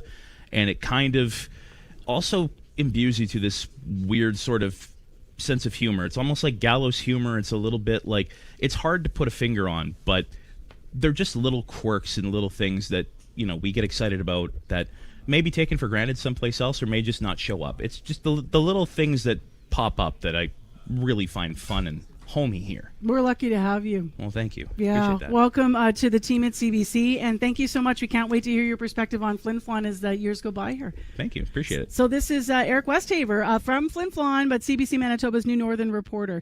If you live in the North and you have a story you want him to cover, you can send an email right to him, but you also can send it to us, radio893@cbc.ca. 726, we're simulcasting on CFAR and CBC this morning. I'm Marcy Marcusa, and next we got some sports to cover. Yes, the Flin Flon Bombers won last night 2-1 in Melfort, Saskatchewan.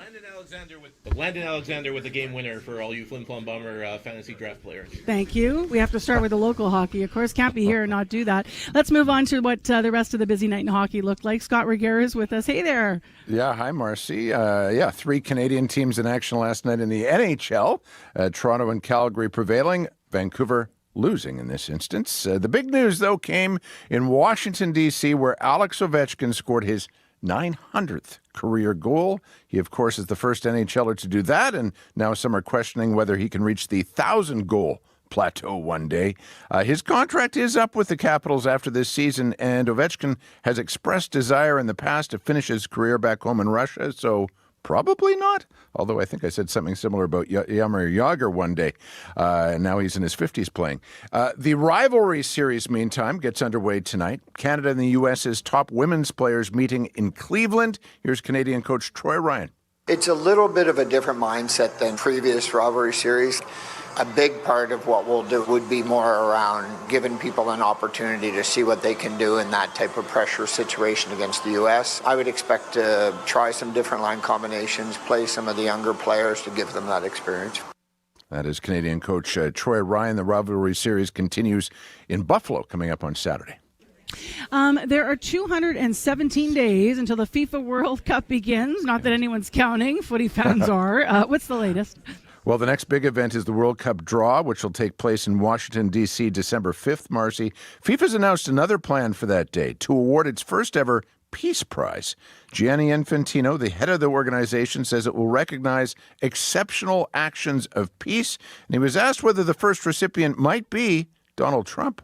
Well, on the 5th of December, you will see. We'll find out. Okay. I have a great relationship. I'm really lucky. I have a great relationship with President Trump, who I consider really a close friend. But, of course, he's been and is very, very helpful in everything we do for the World Cup. And he's really engaged. He has such an incredible energy. And this is something that I really admire. Infantino is going to present the award in front of an expected global audience of 1 billion people. Trump was passed over, of course, for the Nobel Peace Prize last month, despite lobbying from many world leaders, including himself. Let's finish with tennis, where it appears history is going to repeat itself. Live from the Astrodome in Houston, Texas, the tennis battle of the sexes. The The late, great Howard Cosell, they're promoting the 1973 exhibition match between Billie Jean King and Bobby Riggs. King beat Riggs in the so-called Battle of the Sexes, signifying a triumph for women in sports and the broader feminist movement of that time. So what to make, Marcy, of a reprisal of the match planned for December 28th in Dubai? It will pit top-ranked women's player Aryna Sabalenka against former Wimbledon finalist Nick Kyrgios. Despite barely playing because of injuries in the recent years, Kyrgios sounded, confident, speaking on a podcast with fellow pro Alex Bublik. She's not going to beat me, brother. So you're going to try? Because you can always double fall. Do you really think I have to try 100%? I think I'm going to be okay. Okay. Four-time Grand Slam champion Sabalenka, who confirmed this week she will play Kyrgios, had this to say. It's going to be spectacular to watch. It's going to be fun, especially against someone like Nick. I genuinely think that I'm going to win, and I'll definitely go out there and I'll try my best to kick his We'll see, December 28th. I like that second clip better. So did I. Thanks, Scott. Talk to you tomorrow. Yep. That is Scott Rigger live with Morning Sports. I'm Marcy Marcusa. Traffic's pretty good so far this morning. 788-3205. 3093 if you need us. 788-3093 if you need us in Winnipeg or elsewhere. We're broadcasting live from Flint Flon this morning. Still ahead on CFAR and on CBC as we're simulcasting here. It's a moment he won't soon forget. Imagine coming out of the bush from fighting the Flint Flon wildfires and your station chief says, I don't think your house is going to be there in the morning. A firefighter story coming up. Right now, your CBC News. This is CBC News. Good morning. I'm Heather Wells in Winnipeg. It's 7:31. It is 0. We've warmed up 1 degree. Clouds start us off and then showers turning to snow this evening. For Winnipeg, those showers start this afternoon and a high today of 4. Despite weeks of back and forth debate, both inside and outside the legislature, the final vote wasn't even close. Ayes 51, nays 1. The motion is accordingly passed, and the hour being past 5 o'clock, House is adjourned. The hotly contested Bill 48 went to a vote late yesterday at the legislature. Intoxicated people in Manitoba can now legally be detained for up to 72 hours. Independent MLA Mark Wasilyu was the only member to vote against the bill. The government had accused the Conservatives of stalling the vote, but late yesterday afternoon, Tory leader Abi Khan said his party was not trying to delay. Now, the session of the legislature will end today, and the government had been threatening to extend it to ensure a vote on Bill 48. A former chief psychiatrist for the province is raising concerns about that plan for a 72-hour detox center. Dr. Jim Sim says holding drug users for that long without proper supervision is risky. My number one concern is the safety of patients who are citizens, and I'd hate to see something terrible happen because things were rushed through without any real foresight. Sim fears the centre won't be properly staffed in time. Manitoba's addictions minister says the province had been working on it ahead of the opening. Now, that detox centre was supposed to open this weekend, but Bill 48 took longer to pass than the government had hoped. A former Sikh priest has been ordered by a judge to explain the source of his wealth after being accused of stealing more than $400,000 in donations. Sukhwinder Singh was head priest at a northwest Winnipeg temple for more than a decade. Last year, he was charged with theft and possessing the proceeds of crime. Singh is alleged to have purchased a $300,000 home in 2019. He now is the first person to face an unexplained wealth order in Manitoba. His criminal trial is expected in February. The Supreme Court of Canada will announce whether it will hear appeals in a challenge of Saskatchewan's school pronoun law. That law prevents children under 16 from changing their names or pronouns at school without parental consent. Premier Scott Moe's government invoked the Charter's notwithstanding clause in that legislation, but trans activists say the rule causes irreparable harm to young people with different identities. The U.S. Transportation Secretary is ordering a 10% cut in the number of flights at 40 major U.S. airports. The measure starts this Friday, unless a deal to end the U.S. federal government shutdown is reached. Brian Bedford is head of the U.S. Federal Aviation Administration. We've identified 40 high-traffic environment markets. We have decided that a 10% reduction in scheduled capacity would be appropriate to continue to take the pressure off of our controllers. And as we continue to see staffing triggers, there will be additional measures that will be taken in those specific markets. And those markets include New York City, Washington, Chicago, Atlanta, and the L.A. area. The U.S. government shutdown is now into day 37. It's forcing 13,000 air traffic controllers and 50,000 security agents to work without pay. Many are calling in sick. No word on whether any flights to and from Canada will be affected. You can hear more on that story and other news from nationally and internationally on World Report at 8. Out of the classroom and onto the football field. A group of future broadcasters were at Princess Auto Stadium to capture all the action of the Winnipeg High School Football League Championships. And students from the Louis Riel Arts and Technology Center are producing and broadcasting the games on the LRSD TV YouTube channel. The program gives students a hands-on experience in media production. One student, Ioma Obona, says they do everything a regular TV production team would do. Regular high school, you're at a table all day, laptop, books, pencil, whatever. This is more hands-on. You get to go places, put yourself out there. We even get to borrow the cameras from the Bombers. It's super crazy. We just get to do amazing things that I would never have thought that I've been doing. The high school football championships are on all week. You can find more news updated throughout your day at cbc.ca/Manitoba. All right. Thanks, Heather Wells. Thank you. Time now is 7:35 a.m. and I'm Marcy Marcusa. We're broadcasting on 102.9 on CFAR, and we're also on 90.9 FM on CBC up here north in Flint Flon and down south in Winnipeg, 89.3 FM. What a joy to be here up in this northern city, 762K north of Winnipeg, I continue to remind you. Such a beautiful place on the rock here. The Orange Toad is where we're broadcasting from. Lovely cafe, art all over the walls. We're about to hear about the thriving art scene here in town. And all kinds of people came out here. Good morning, everyone. Good morning. There's probably 50 people here. Let's get some of them lined up. What's your name? Mark Colt. Mark, what do you love about living in Flin Flon? I love the art scene and the sense of community pride. Yeah, you can feel that here. Hi, what's your name? I'm Angela Ishaka. Okay, same question. What do you love about Flin Flon? The same things as Mark. The choir and the welcoming community. The choir. We got to get people singing. Come on in. Hi, what's your name? Karen Clark. Hi, Karen. How long you lived here? All my life. Yeah, and what's your favorite thing about being here north and living here? Doing home care. Yeah. Oh, I love that. Yes. You have a lot of clients? Yes. Yeah, I bet they appreciate you. We just heard from the mayor about some, and this is for a lot of Manitoba communities, rural, frankly, when you get out of Winnipeg, right? But, we hear from a lot of people that really need that healthcare support. Yeah. Yes. Do you see, what's the catchment area for you here then? It would be bigger than just Flin Flon. 5,000 people live here, but where your people come from all over the place? Yeah, I'm sure. They're mostly locals. Okay. Yeah. Other communities, I guess, around here would be what? Cranberry Portage and, bigger area. Yeah. It's the region to the Cranberry Portage. Yeah, thanks for what you do. I say that to every healthcare worker. Yeah, it's a lot of fun. Yeah. What do you do on the weekend here for fun? Lots of everything, just to relax and enjoy everything. Yeah, it's a beautiful place. Come on in.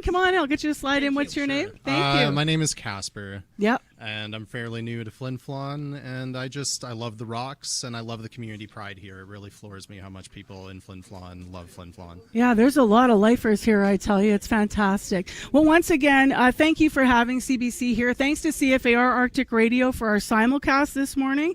It's just so much fun to be here with all you. Did I do the weather yet? I don't think I did the weather yet. Let's do that. Flin Flon, mixed sun and cloud today, a high -2. Right now it's -4. Winnipeg, few showers this afternoon, and winds west at 40, a high of 4 above 0. Rain is changing to flurries tonight. That's what we are expecting. All right, Abby, take it away. There's a couple things going down in traffic. Yeah, right? and no update about that stalled car on Archibald northbound right-hand lane yet. So if you're approaching that axis and it's gone, let me know. 788-3093. And also, Igor called and said this is a different kind of traffic traffic hit for you. He's spotted a huge buck sitting, or better still, chilling in the middle lane, northbound Main, just north of Chief Pegues. He says it's just chilling, watching traffic go around it. So if you're approaching that part of the city, take it easy. That huge buck is just chilling and resting in the middle lane. He says it's just resting there, not injured. So go around it, and if it's gone, let us know. 788-3093. So hang on, like seriously, like it's not like there's an animal that unfortunately got hit and is in the road. This buck is just like hanging out. Maybe it's just cold out there, and it's like, you know what, I'm just gonna rest here for now, Marcy. Abby sometimes will pull our leg, but this one sounds like it's true. Yeah. So watch out for a buck. 788-3093. It'll do damage. So, yeah, watch out. Well, next on the show, we're going to change tone here just a little bit as we continue to celebrate Flin Flon. Part of the reason that a lot of people really have appreciate this community is because they've kind of realized, what it's like not to have it. You have to remember that this summer, these people that live in this city of 5,000 were not able to be here because of the wildfires for 4 weeks. And that means not just disconnection from place, but you're separated in some cases all over the place. Right? You evacuate to different spaces. So you miss your geographical city, and then you miss your friends and family and connections. When the wildfires destroyed Jan Mulder's home of 50 years in Denair Beach, we visited yesterday. What a beautiful place it is. She says she was devastated, but somehow she managed to find beauty amidst all the destruction. A few items survived the fire. She's taken those items, she's displaying them in an art show over at the Norva Arts Center here in Flin Flon this week, and she's brought a few of them with her here this morning on the table. Good morning. Hi, good morning. Also with us, if you know anything about Flin Flon, then you know there's a thriving art scene we continue to mention. So it's no surprise that Crystal Colt is here, because Crystal has her hands on everything arts in Flin Flon. She's director of Flin Flon's Department of Culture and Community Initiatives. Hi, Crystal. Hi, so happy to be here. I just have to say on a personal note, you also fed us last night. Speaking of community, so thank you. It was so much fun. Really kind to host the CBCers. I want to get into the serious part of it, Jen. How are you doing with the loss you've been through here? We're doing fine. We've my husband and I both feel incredibly fortunate. We're lucky to be in the position that we're in. Financially we're okay. Our insurance is good. And we feel grateful for what we have. We know there's so many people in the world who just have nothing. And we just really felt right from the beginning, even though we lost our home, we've been there like 50 years. It was a great run. But there's so many people who have nothing. So we just really didn't feel like we could be whiny about it or too sad. I mean, we're sad, but it was a tough experience. What have you brought on the table well, here? I brought a couple things. There was an amazing number of things, articles that survived in the fire or from the fire, and this one is a wolf. It was a soapstone wolf that was carved by a local carver, Irvin Head, who's really well known. It's on a base, but that didn't survive the fire. It was wood. Yep. But it was green. It was green soapstone. Really? And the color, it just was transformed in the fire. And now it's almost like a dark brown or a gray. Like I would have never guessed it was green. No, it was green. Yeah. And it was sort of symbolic of the fire. I mean, it was the wolf fire, so that was why I brought that one. Yeah. And what's this and one? This is a cup a friend gave me, and it says on it, "Ignore negativity." And I just thought, it's such a message. And some of the things that we were finding in the rubble were things like that. We found a couple circle of friends. We thought, like our friends. Without our friends, where would we be? Like a sculpture. Those sculptures. This Ignore Negativity mug, I just want to describe for the radio listeners. It's orange. You've left the debris on it. I shouldn't handle it too much because you've left sort of some of the fire char, and it's got cracks, and the whole top is also cracked. But you can still read that. And interesting, the top broke, but the Ignoring Negativity message is all clean there. Yeah. What was the moment like when you're on your space where you live 50 years and you're sifting?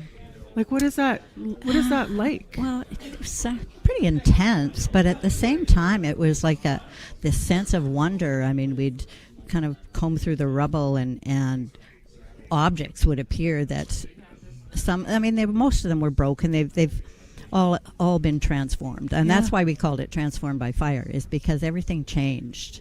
Tell me about the art show. It's been on since the weekend. What's people's reaction been to it? So far, pretty good. Yeah. I think. I think what we wanted to do is kind of touch people's hearts, but also just show. I wanted to show the positivity. I mean, for us, it was a real cathartic experience when we're digging through the rubble and finding things, and it was like, wow, how did that survive? And so when we put the show up, the objects that we chose, there's quite a few more, but the objects that we chose, I thought sort of showed that range of, sort of the devastation, but also, how, like the friendship circles, how we need each other. And then when you came back, things were surviving. Plants were growing. Trees were growing. There were a tomato in my garden that I planted, one tomato before we left, and it had a couple of tomatoes on it. And just how did it survive? There's messages in that. Yeah, those messages, that survival, that... I want to turn to Crystal because obviously, we're talking about the art scene and the show that's going to be on. Why? You've been steeped in the scene here in Flin Flon for years. Why do you think that the arts remain so vibrant in this city? Well, I think it's always been a really integral part of our community, whether it's from, like, I heard you had met with Kelly and Bluen and her family and the people that came with birch bark biting and the beating as well. But the part that really enticed me when we first came was things like the Flin Flon Glee Club, the very people that came from away to be here and started the art community. And so when my husband and Mark and I came up here, we really thought we were leaving it forever, like we were leaving our art community. Little did we know we'd be landing in a place where we would have Neil Young's Grandma Jean accompanying John Vickers, and then everything is possible here. And so I remember Karen Clark and I going to Community Futures Greenstone to talk to Bunny Burke about the possibility of an art center being here. And then you have people like Jan that just people take things to the next level and they don't give up. It's just, if we want to perform in Carnegie Hall, well, let's just see, how do we perform in Carnegie Hall? If we want to we have Angela Shaka here, the new director of the Flin Flon Community Choir, that if we want to do a large musical, we do. And all these things are happening. The musicals, the Carnegie, they've all happened. All happened. Tell me a little bit about this, because I understand art's part of the community is not just DNA, but it has a connection to the mine's hiring practices. Exactly right. Not urban legend. This is the truth. So that if you imagine in the Depression, after the Depression, you could hire anybody in North America, and they're building a community, and they want to build it with the best that they could. So if you were a tenor, you got hired on the spot. If you were a good bass, you got a second job interview. Yeah. But it was all the other, pieces of the puzzle. If you were a sports person or a stonemason or whatever, that was what they wanted. So interesting. We have a minute left, and I buried the lead because you have dreams to make Flin Flon a major national center for the arts. It's been in the works for a while. Yes. Your plans are for the North Central Canada Centre of Arts and Environment. Tell us about that dream. So this whole dream, which has been happening now for about 15 to 17 years, is to really support everything that the North needs to become a sophisticated art community society. So there are 6 pillars of this art center. We've been working on speaking with many ministers everywhere from Ottawa to Manitoba, and it's coming to fruition. We're really excited about the next steps, and we think this will be the perfect thing, whether it's the Prime Minister's goal of we know that culture equals sovereignty, and we need to have it defined. It needs to be sophisticated, and so we think the North is ready and the country's ready for something as sophisticated as a BAMP Center for North Central Canada. Well, good luck getting it built here in Flin Flon. You certainly have the attitude here for it. We're seeing that this morning. Crystal, really thank you for being on the airwaves, and thanks for having us in your city. Oh, thank you for coming. Crystal Colt, Director of Flin Flon's Department of Culture and Community Initiatives. And Jan, good luck with wherever you're going to be rebuilding in your next steps. Thank you. Yeah, nice to meet you. That is Jen Mulder. She has her art show on at the Norva Center here in Flin Flon all week. It's 12 minutes now to 8 o'clock. At the 11th hour of the 11th day of the 11th month, Canadians pause to reflect and remember for those who served, for those who fought, for those who died, and for those who returned home. On November 11th, live from the National War Memorial in Ottawa, join CBC News for special coverage of the Remembrance Day ceremony on CBC and local streaming channels. This summer, it was difficult to connect to people left on the ground in Flin Flon. As you know, one of the hardest hit areas for almost all of the 5,000 residents here were evacuated south for 4 weeks. So this was rather one of the hardest hit. But not everyone left the city. Next, a glimpse behind the curtain of an unprecedented Manitoba emergency. We are in Flin Flon City Hall right now, but actually this was the command center during the fire. And one of the people that was here all the time, while the rest of the people in the city were not, a lot of them were in Winnipeg, was this man. This is Flin Flon's fire chief, Jason Curris. Thanks for having us in your city. Not a problem at all. I'm glad you guys came. I can't even imagine the kind of wildfire you guys faced, and you're the fire chief. Had you ever been through anything like that before in your time? Not on this scale. This was something I had never anticipated ever being part of or needing to be part of, and to be right there in the middle of it, it's definitely something I hope I never have to deal with again, but it was a good experience. It was a good outcome. This room, the command center, Jason was explaining to me, the chief was explaining, back on that wall would have been the big map behind us that they had sort of outlining everything, and then they would have gathered around the table. How many people were left in town? You know, because you were one of only a handful, right? Yeah, I mean, at any given time, we probably had around 100 firefighters. We had probably at least a dozen staff in here for logistics and making sure everything kept running. So in total, just in Flin Flon, be lucky if we had more than 150 people in total. When you started setting up in here, I understand there was a point where the city didn't even had power, like there was nothing. So did you run a generator from across the street at the fire hall? We actually ended up having to procure 2 generators during that time to make sure we had power here and at the fire hall so that we could continue our normal operations. So it lasted for 48 hours with no power before we finally started getting power back. But some areas of the city remained without power for a full 5 days. And do you have everything that you need in Flin Flon to keep Manitoba's north safe now? Because you must have learned some lessons. You started by saying you learned all kinds of lessons about how wildfires, how they move. And do you have everything you need now? Or what's your hope moving forward to keep your city and this part of our province safe?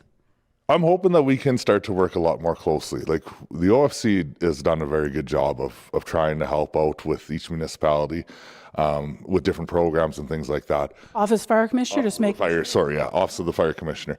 So they're really working hard to try to get some of these programs like the WUI, the Wildland Urban Interface Program going, and we need to start working more closely together. Even though we have large distances between us up here in the north, we need to start working more closely with joint training efforts and just equipment purchases.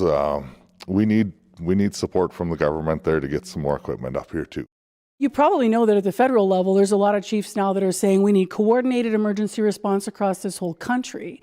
And we need to not have sort of the deployment coming from, emergency specific, event to event. How do you feel about that? Would a coordinated effort and maybe one main office help in Manitoba when you think about deployment and such? I think because everything is each incident is so varied and so different, by centralizing it to such a individual area, it's not going to be effective. I know that when you'll see some of the pictures from this, our terrain is completely different than down south. You drive up here and you will see nothing but gorgeous, beautiful lakes, rocks everywhere. I feel like I'm in Newfoundland, by the way, or Kenora. That's what it looks like. Kenora, yeah. So, I mean, it's not easy for somebody in, say, farm country to really grasp what, like a grass fire there is different than a bushfire here. So regional coordination might be valued over federal. Yeah, I agree, 100%. Regional coordination where we can look at different areas, different sectors, and really lock down what we can do and what we can bring to each other will be more effective than centralizing everything. What was your scariest day? Every day. Every day, pretty much. The early days there when the wind just kept switching on us and moving around were definitely challenging and definitely some of the more tense moments of the whole thing. So Well, I'm sure you got more than one thank you for keeping the city safe. Thanks for your time today. not a problem. Thanks for coming.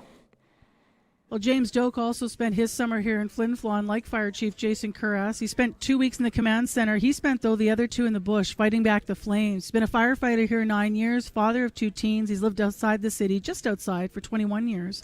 I asked him to take me to a spot of significance regarding the fire, and he took me to his house. A 1-story home across from the water with a badminton net in the yard, and I was curious why he didn't take me into the trees. He told me he has survivor's guilt. The fire came within 4 kilometers of his property. Here's what he shared. I guess the worst days were when I had to watch my kids leave one day and my girlfriend leave a different day after she had evacuated the hospital. So those were tough days for sure. And but there was one night in particular I was out fighting the fires, and the chief came up to me about 8 o'clock at night, and he said to me, he's like, "I don't think your house is going to be there in the morning, James. You might want to get your belongings out of there." So we came back to the hall. He gave me a ride, and I was just going to sneak away and start hauling my items to a safe location.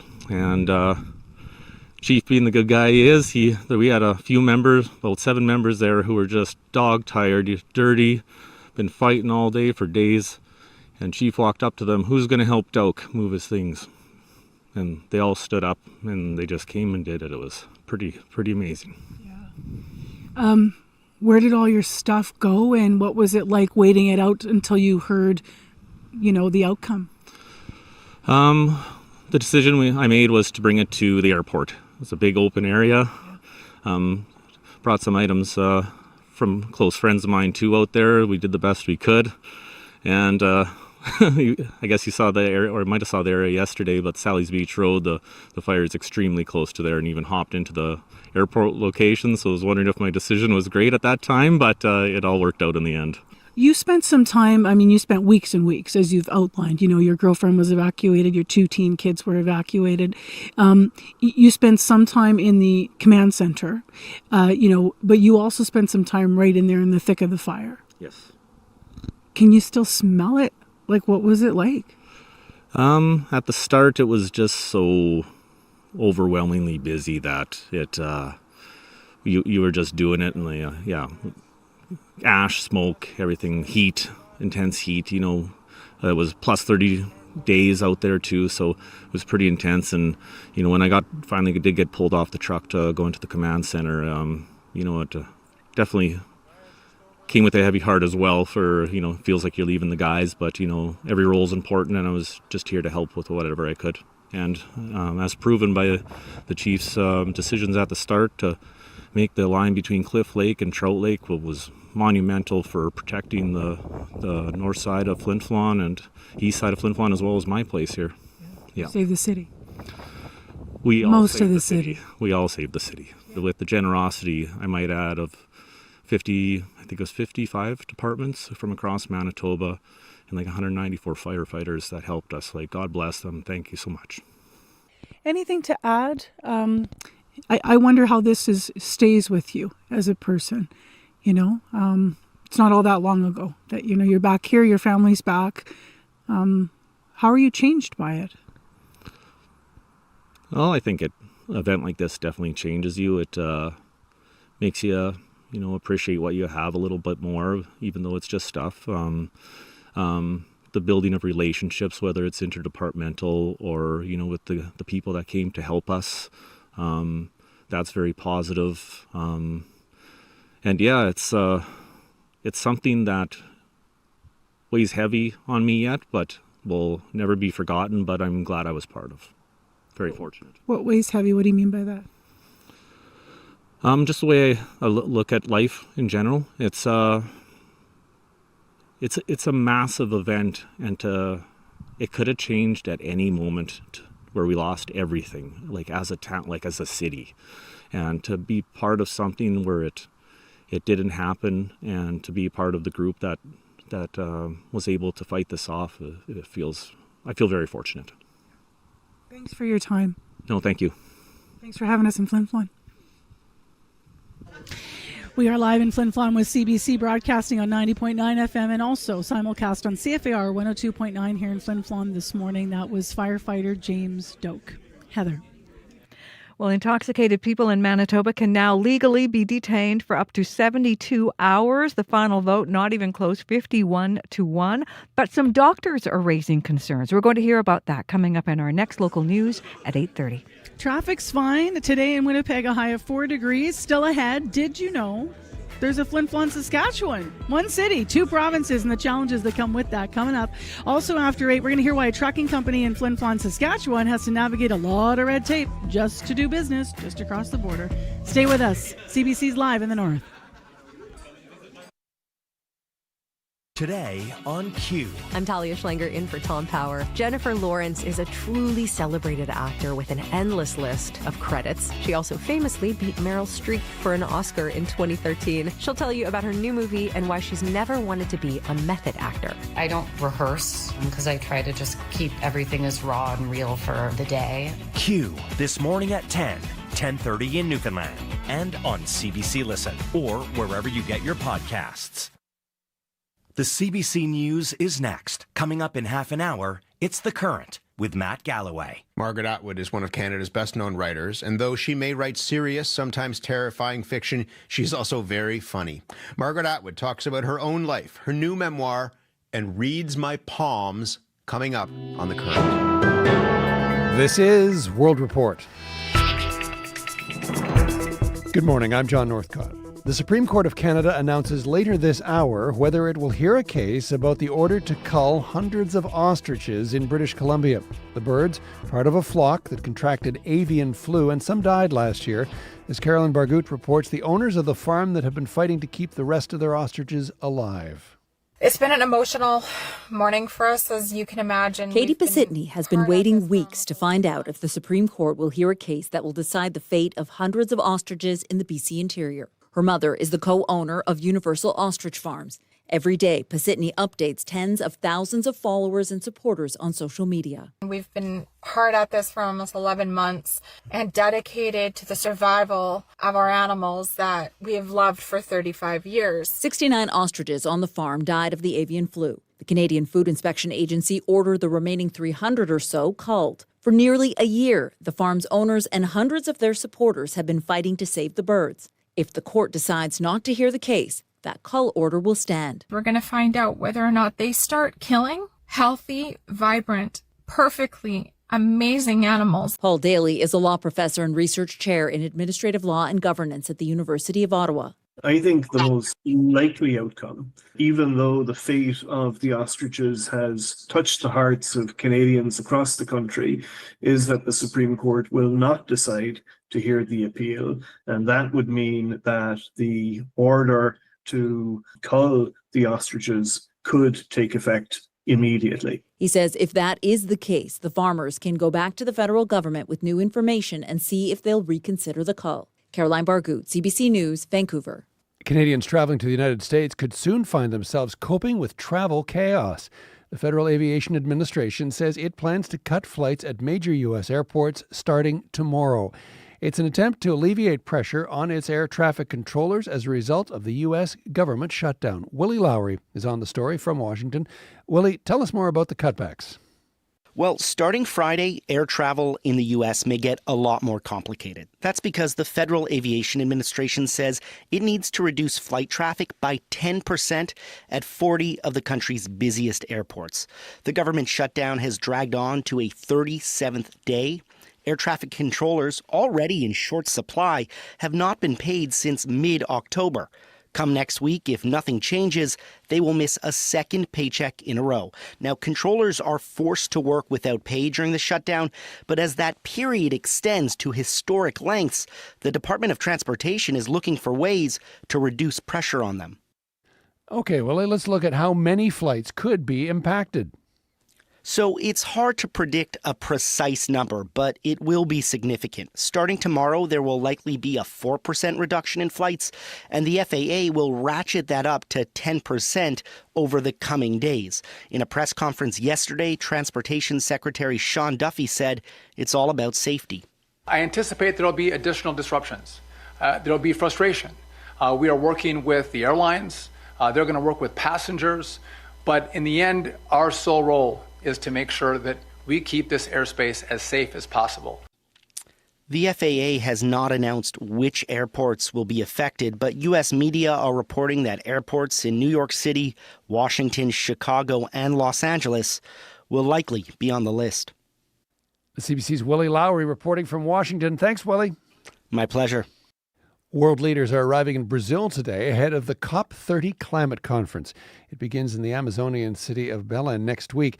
Today's Leaders Summit is happening against the backdrop of rising climate emergencies and at a time of pushback from big stakeholders, including the United States. Our international climate correspondent, Susan Ormiston, is in Belém. Susan, set the stage for us. Who's coming and who's not? Good morning, John. Well, Brazil's president made a bold decision to invite the world here to Belém, a city less visited in Brazil and surrounded by the Amazon rainforest, in a year when climate politics in some quarters are really under attack.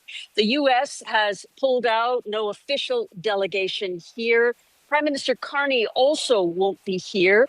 He was once the UN envoy for climate finance, but the PMO says with the federal budget vote looming, he can't afford to be away. And some will read that as a step back from his climate change focus in the past. Canada's Environment Minister, Julie DeBrussen, is coming next week. So is Stephen Guilbeault, who's moved out of the Environment Ministry in May, but has long experience with these negotiations. So that's who's there, Susan. What are they going to be talking about? You know, John, it's fair to say that this COP is about trying to retool how countries tackle the climate crisis. The Paris conference was 10 years ago. It set that important target of limiting heating to 1.5 or 2 degrees Celsius. Well, we're missing that target consistently.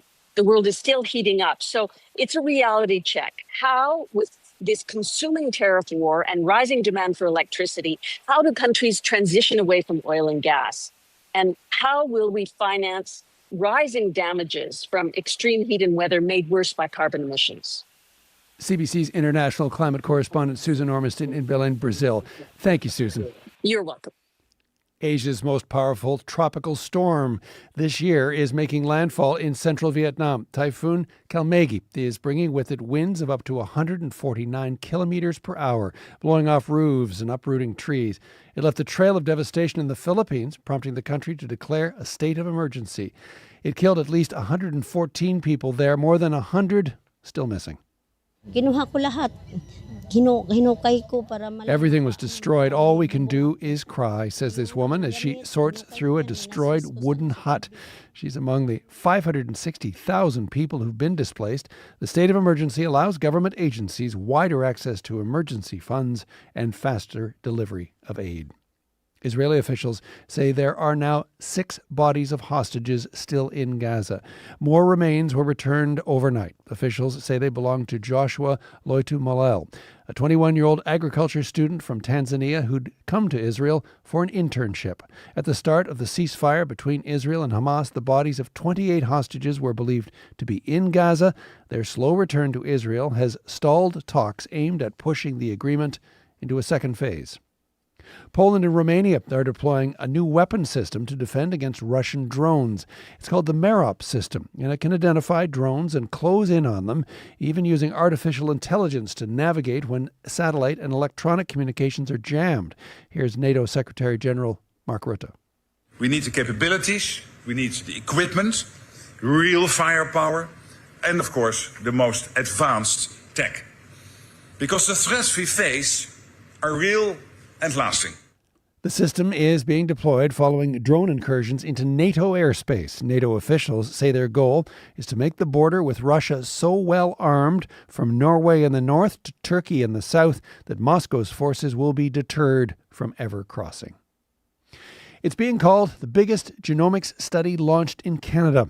Researchers will test 100,000 people in Ontario to see if they carry genes that will put them at a higher risk of cancer and heart disease. Right now, this testing is only offered to a limited number of Canadians based on family medical history. As Jennifer Yun explains, researchers are hoping the data they collect could be helpful for use in wider screenings. The human genome is an extremely rich source of information. Our bodies contain thousands of genes. Some mutations put us at higher risk of cancers and heart disease, but many of us don't know which mutations we could have.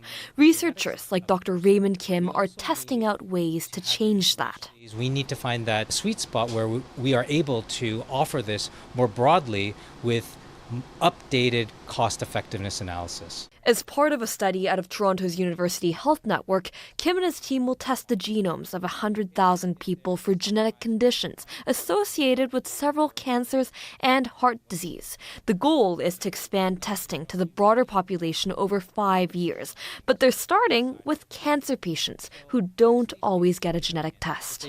We don't know their genetic makeup, and knowing their genetic makeup helps them to see if we have to be concerned of any other cancer, but also importantly identifies their family members that would be at risk. I think it's absolutely fantastic. Genetic counselor Jenna Scott says this study could be an opportunity to see who would benefit from wider screening and what kind of resources it would take. Be sort of a foundation for how do we roll this out on a even larger scale. Part of that preparation, Scott says, should include reducing barriers to screening and care, especially for underserved communities. Jennifer Yoon, CBC News, Toronto. And that is the latest national and international news from World Report. I'm John Northcott. This is CBC News.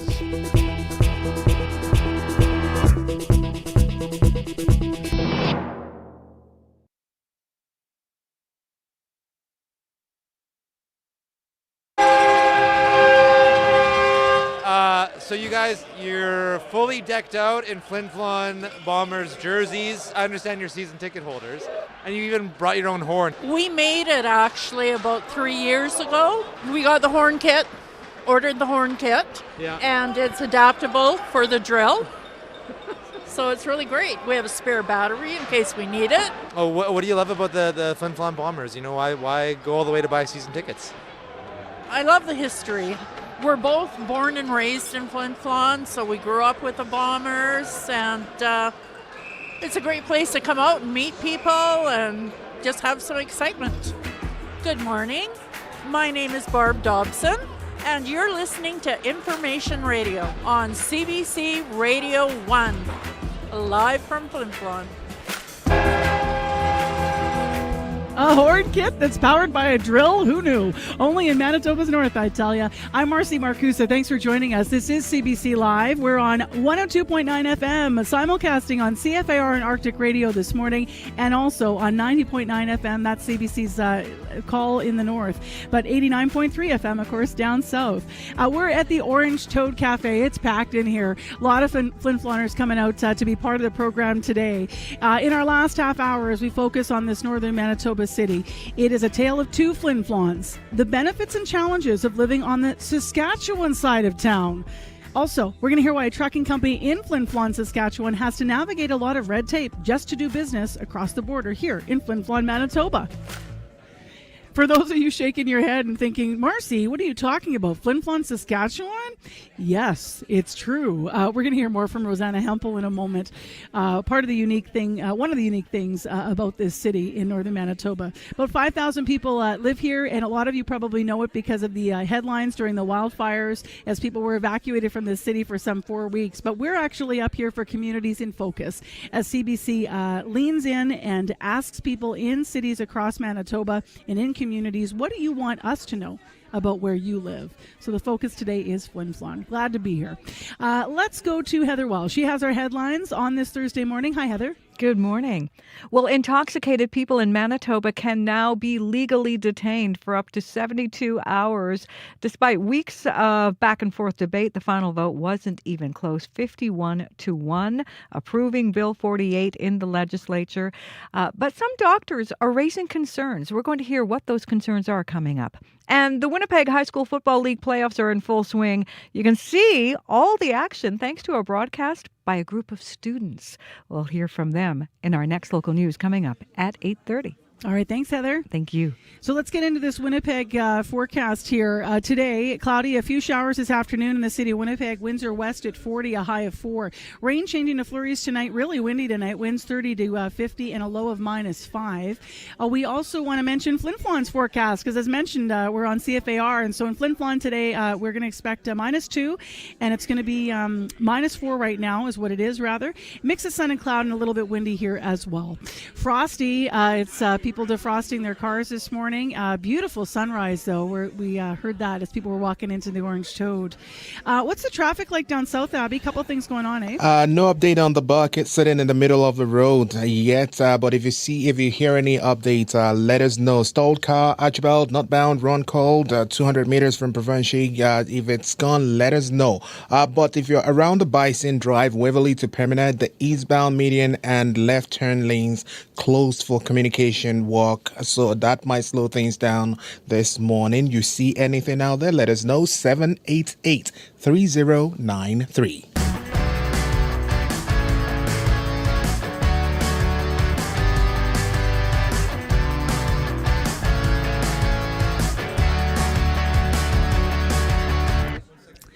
Well, people in the city of Flin Flon might say that they're from Manitoba, but there's a chance, as I alluded to, they might actually be from Saskatchewan. The city spans both sides of the provincial border.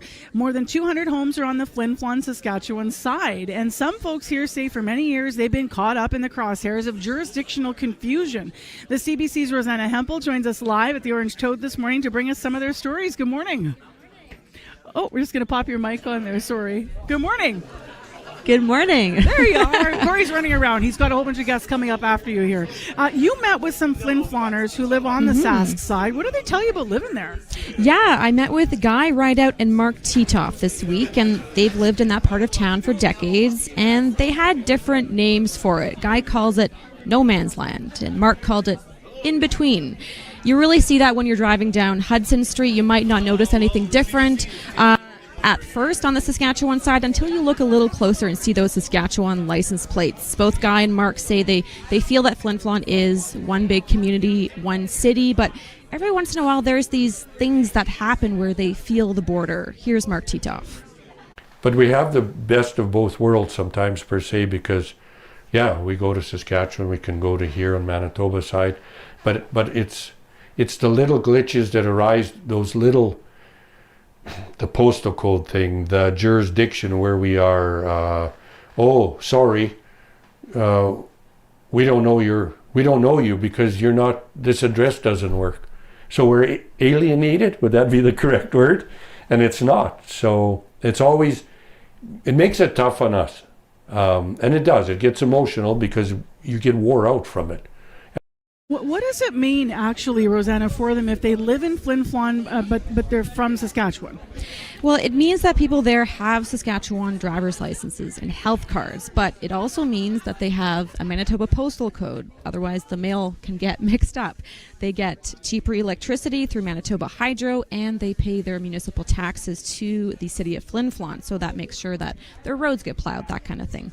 And this is where the glitches come in. Not everyone out there knows that there is a Flin Flon, Saskatchewan, and it does cause some issues every once in a while. Mark gave me an example where his wife was denied financing for a new car in Saskatoon because their Saskatchewan licenses and Manitoba postal code didn't match. I would think by now, we're all electronic, we're all supposed to be whatever, but they give you questions. They question us, how you have a health card and a driver's license, but you're Manitoba. No, we're not Manitoba residents, we're Manitoba mailing. And then they ask too many more questions. It's just so interesting, right? All these little things. What other glitches have there been? Yeah, I want to mention a couple recent ones. Education property taxes and the evacuation benefit. So for education, we'll remember that the NDP government got rid of that Tory rebate for homeowners, and they replaced that max $1,500 credit called the Homeowners Affordability Tax Credit. And Flin Floners on the Sask side used to get that old rebate. So used to. What about now? So this year they didn't get the new $1,500 credit, and the city argues that Flin Floners on the Sask side should get it because they pay their municipal taxes to Flin Flon and pay their school division taxes in Manitoba. The Manitoba government tells us, though, that this new credit falls under different legislation, the Income Tax Act, which is based on residency. And because folks there pay their income taxes to Saskatchewan, they aren't eligible for the credit. So that issue is still being ironed out. So much to think about. What about during the big story in this area this summer? What happened to these Flin Floners on the Sask side during the wildfires? Yeah, that was one of the biggest challenges. That was the evacuation benefit. So when the city issued their mandatory evacuation notice on May 28th, it did apply to everyone in Flin Flon. Guy Rideout said it was hard to get help from either province because at first neither side would take responsibility for them. They'd hear from Saskatchewan something like, "You're from Flin Flon, Manitoba." Then they'd hear from the Canadian Red Cross in Manitoba something like, "You're from Saskatchewan." I met people in Nepal when we were evacuated that were from this area. Some got it, some didn't. It was a gong show. It was very, very annoying, and it was about a week before we got home I finally got some assistance. But so in the end, Guy says he did get his evacuee benefits from the Red Cross in Manitoba. I understand the city of Flin Flon right now is looking for more funding and support from the Saskatchewan government. Why is that? Yeah, I talked to Mayor George Fontaine about this, and it's because the city says it provides services to people outside Flin Flon, including in Creighton, for example, which is also right on the border. There's also Denair Beach, Saskatchewan, not too far away, and some other places as well. They estimate that overall they serve about 15,000 people outside of Flin Flon, and one example Mayor Fontaine gave was the new Aqua Centre, which will open next year. It cost $18 million, and he says they didn't get additional money from the Saskatchewan government for it. You're using our services. It's a border community. It's not unlike how the deal that you have on the Lloydminster side. Except on that side, you're providing services to someone else. Here we are, and we need some help with that. So yeah, on that particular point, we do need some conversation, of course, at all levels of government.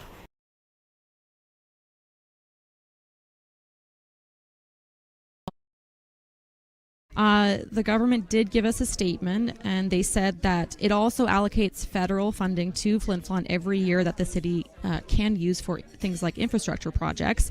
And they said that an aquatic center would be eligible for that funding. They didn't say how much is transferred annually. So what about Guy and Mark? I mean, has it ever become so complicated? I mean, as you said, when everything is sort of like the license plate doesn't match the driver's license and you have to wait for your benefits for Wildfire and explain where you live. Does it ever get so frustrating in Flin Flon, Saskatchewan that they maybe want to leave and relocate?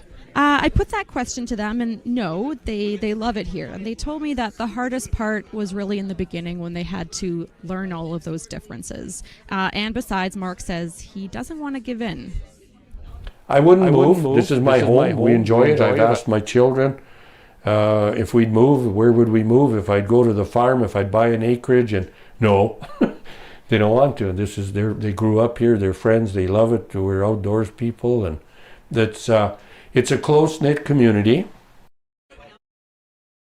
Actually overlooks it's a beautiful view of both Flin Flon, Manitoba and Flin Flon, Saskatchewan, and he told me he just hopes everyone out there recognizes that there's two of them. I can't let you get off the air without asking what CFL team they cheer for.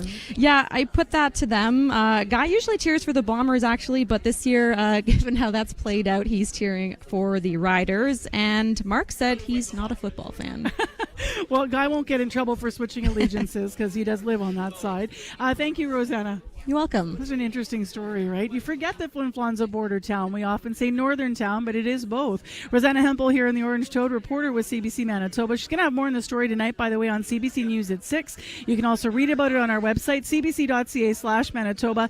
The line here that we continue to hear is if you hit a foul ball, it could land in another province. If you're playing baseball here, that's how close these two provinces are together in the dividing line. Now, I want to preview something that we're going to have coming up. As you know, Communities in Focus is about we do a live morning show. But our reporter, Rosanna Hempel, as well as Lauren, and also here from our web writing team, Lauren Scott, we'll have stories rolling out about Flin Flon in the weeks ahead. And so one of those is going to be about trade. While the Prime Minister and Premiers talk about lifting interprovincial trade barriers, businesses along provincial boundaries are still navigating red tape. Now, forget about cross-border booze rules differing. Imagine if you have to be mindful of how far you drove your work truck full of gravel to avoid extra cost and paperwork. Robert McKean is director and owner of McKean's Trucking. He's part of a bigger story, as I mentioned, in the coming weeks about Flin Flon's border town trade issues. Here's a preview of his conversation with Rosanna. We are located in Saskatchewan, but we have a Manitoba address. My Saskatchewan driver's license has a Manitoba address on it. So we are located in a no man's land, as I like to call it. Okay, yeah. Interesting. Yesterday someone called it in between. Yeah, yeah, that's a good way of putting it. Yeah, yeah. And so I guess, would you say, is it 50-50 both sides of the border? How does that work? I would say we're probably about 60-40, 60 Saskatchewan, 40 Manitoba, roughly. Because all of our vehicles are licensed in Saskatchewan, it does restrict us in Manitoba because we can only haul a certain distance without permits. So once we get out towards Cranberry Portage or the Paw, we have to pull permits for hauling gravel out that way. Okay. Yeah. So tell me more about, what do you have to do? Is it more challenging to go into Manitoba? Yeah, for us it's more challenging because we don't run IFTA on our trucks, and that's to keep track of the taxes and your fuel economy, your fuel that you use, and separating the taxes between interprovincial travel. So we just do local permits, pull permits for trips into Manitoba, as we're only allowed to go a 30-kilometer radius without a permit. So you have to. So would you say most of the work you need to get permits? For probably 30%, 20 to 30%, we're pulling permits into Manitoba. And is that an added cost? It is an added cost. Yeah, yeah. There is added cost for people that get gravel on the Manitoba side outside the 30-kilometer radius. Interesting, right? Robert McKean, director and owner of McKean's Trucking in Flin Flon, Manitoba and Saskatchewan. By the way, the IFTA is International Fuel Tax Agreement. Also of note here, just last week, the Saskatchewan government introduced the Internal Trade Promotion Act. So the Trade and Export Development Minister there, Warren Kading, says the bills aim to lift, quote, unnecessary approval processes. Manitoba politicians unanimously passed a similar bill in June to remove trade and labor barriers for some goods and services between Manitoba and other jurisdictions that will pass similar laws. So as I mentioned, that is such an intricate thing and very much evolving right now that we will have more on that story in more detail in the weeks ahead. It is 8:26 a.m. I'm Marcy Marcusa. We're nearing now the end of our show, live from Flin Flon, Manitoba. We are downtown. They call it Uptown. We're in the Orange Toad. Uptown because you come up the rocks out of the where Ross Lake falls into sort of a valley area here.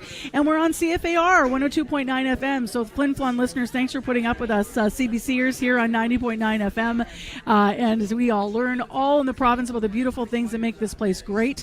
Raphael Saray's been with us since this morning. Man, you live in a great place. Look at all the people Yeah, in here. it's got bopping here. Only the best. Everybody turns out when Marcy comes to town. Brass band, confetti. Later on, there'll be the Marcy Marcusa lookalike contest. It'll be great. Is that happening? Wow, I hope that's not happening. Okay, I'll be up here.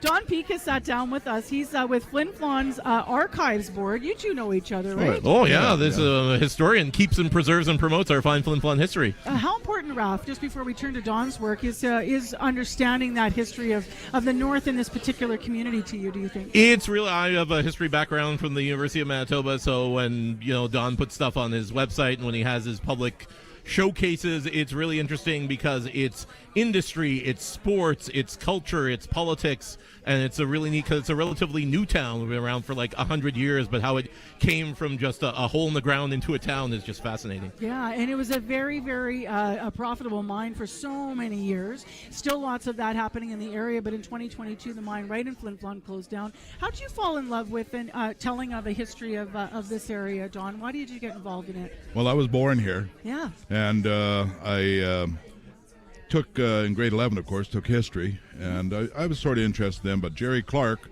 which you've probably heard of. He did a lot of tours around town, and he was our teacher. And it was kind of interesting because in 2018, we both received a Lieutenant Governor's Award for preservation, promotion of history in Winnipeg there. So it was kind of a turnaround there. But yeah, I've been interested. Where I got started in this, going down, if you go into Victoria Inn and you go down the hallway there, you'll see there's those Flint Flon pictures down there. Yeah, we're staying there. I saw them all. So I talked to the manager. I says, what's the chances of borrowing those so I can scan them? He says, well, why don't you go to the original and get the originals from the archives in the library basement? And I said, okay.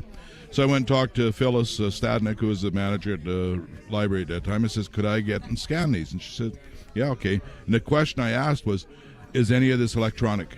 And she said no. And this is back in 2009. So have you, since 2009, made it your mission to get everything that is tangible, physical rather, Yep. in an electronic record? Yep. The Heritage Project itself is Doug Evans in Winnipeg, Phil Geese, Richard Lyons had started it back then, and then so I moved in. But I started scanning.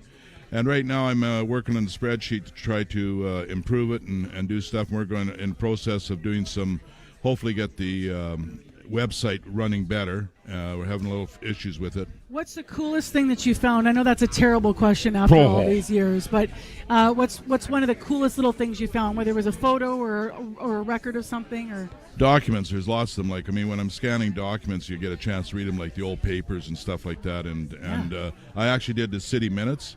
And then even at that, before Flin Flon was incorporated, there was a Community Development Corporation, which was run out of the Greens office in the company and around town, and talking about how you go read in there in the minutes and says, got to move Joe Smith's house 3 inches because he's off the line, the lot line, and that. So stuff like that. It was pretty interesting that way. But there's so much stuff. There's 65,000 pictures on the archives data. I'm the gatekeeper for that part of the archives.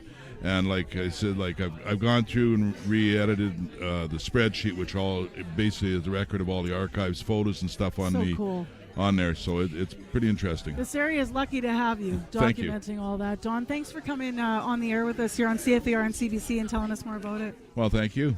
That's Don Peake. He was with Flin Flon Archives. He's on the board. And as you heard, he's been documenting here since 2009. Your news is next. This is CBC News. Good morning. I'm Heather Wells in Winnipeg. At 8:30, it is 0 downtown, 1 now at the airport. We're not warming up a whole lot today. In fact, we expect showers this afternoon, turning into flurries this evening. Today's high is 4. Some doctors are raising concerns about the province's plan for a 72-hour detox center. The hotly contested Bill 48 went to a vote late yesterday afternoon at the Manitoba Legislature. Ayes 51, nays 1. The motion is accordingly passed, and the hour being past 5 o'clock, House is adjourned. Intoxicated people in Manitoba after that vote can legally be detained now for up to 72 hours. But some medical experts say locking up meth and opioid users may put them at risk if it's not matched with proper care. Dr. Paxton Bach is a Vancouver-based addiction specialist. He says there's little evidence backing this idea. What do we hope to gain by an additional 48 hours of involuntary care, of incarceration? And is that ethically or practically speaking the best use of resources? The province had planned to open the centre this past weekend, but the bill to extend the time intoxicated people can be detained had been delayed. Now that it's passed, the legislative session will end today.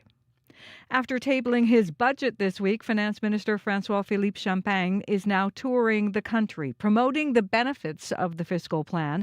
But critics in corporate Canada say the budget isn't as revolutionary as the government claims. Janice McGregor reports. It's not that groups like the Business Council of Canada don't want these kinds of moves, but they were hoping for even more, pointing out that there's still, from the corporate perspective, way too much regulation, questioning whether the scale scale of the tax write-offs here and all the infrastructure building is really going to match the depth of the crisis that they perceive. The government's trying to fix two problems at once here: an emerging crisis that's been driven by American tariff policy, but also the long-standing sluggishness in Canada's economy, which has struggled for decades to produce as efficiently as other jurisdictions. At his announcement yesterday, Prime Minister Mark Carney reminded reporters that after this budget passes, Canada's tax rate on investments is going to be the lowest in the G7. That's a better deal, he said, that even the Trump administration is offering. Janice McGregor, CBC News, Ottawa. A former Sikh priest has been ordered by a judge to explain the source of his wealth after being accused of stealing more than $400,000 in donations. Sukhwinder Singh was head priest at a Northwest Winnipeg temple for more than a decade. Last year, he was charged with theft and possessing proceeds of crime. Singh is alleged to have purchased a $300,000 home in 2019. He now is the first person to face an unexplained wealth order in Manitoba. His criminal trial is expected in February.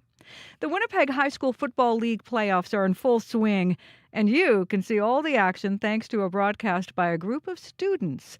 The broadcast media program at Louis Riel Arts and Technology Centre gives students the opportunity to do live TV. Their LRSD TV YouTube channel streams all the football games live, and the production is run entirely on student power. Graham Parsons knows firsthand how this program can benefit you down the road. He graduated in 2018 and quickly got a job in the industry.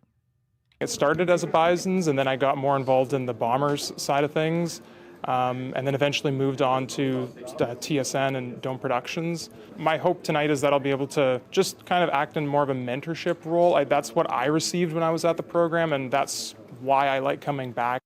The program teaches students about production for radio, TV, and the internet. And CBC is saying farewell and good luck to longtime host Heather Hiscox today. Heather Hiscox, CBC News, Athens. Heather Hiscox, CBC News, Sochi. Heather Hiscox, CBC News, Paris.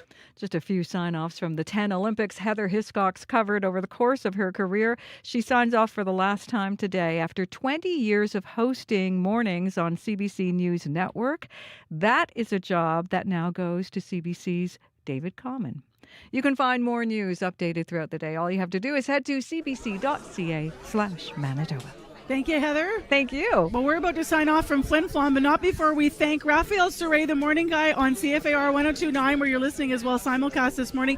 Thanks for sitting in with us. Yeah, it's been a blast. This is always nice to see how the CBC folks do it. We kind of have a little different, more cozier atmosphere in the studio, but it's good to be out and about here with the listenership. Well, all these people showed up. Has been so loud and wonderful and spirited in here. I've loved it. What do you want to leave us with what's coming up in Flint Flon? Just want to let you know I will be starring in the Ham Sandwich Theatre production of Sinners by Canadian writer Norm Foster, November 21st and 22nd at the R.H. Channing Auditorium. Good seats still available at FlinFlonArtsCouncil.ca, and then the following weekend will be the Flin Flon Community Choir Christmas Spectacular, a Charlie-bound Christmas with members of the Winnipeg Jazz Orchestra. Love that. Thank you for having us. You're welcome. All about the arts, told ya. We're going to leave with Flin Flon music, too. Instead of our theme, we're playing a little rock cut. This is Your Kiss. Great group from out this way. You might have caught them at the Blueberry Jam Music Gathering. We've been broadcasting this morning on 90.9 FM CBC and 102.9 FM CFAR Arctic Radio. I'm Marcy Marcusa, and on location in Flin Flon. Huge thank you to everyone in this city who had us be here. Also, thanks to our team, Corey Funk, Rosanna Hempel, Abby Adiyemi, Darren Marash, as well as Diane Russell from Arctic Radio, and I want to thank Heather Wells back in our newsroom. Megan Lukowicz, and the owner of the Orange Toad, our community studio. Thank you, Megan. Thank you. Woo, I'm yelling. Sorry, radio folk. And big thanks to everyone who had us here. Thank you, Flin Flon. Take care of yourself. We'll be back up north sometime soon.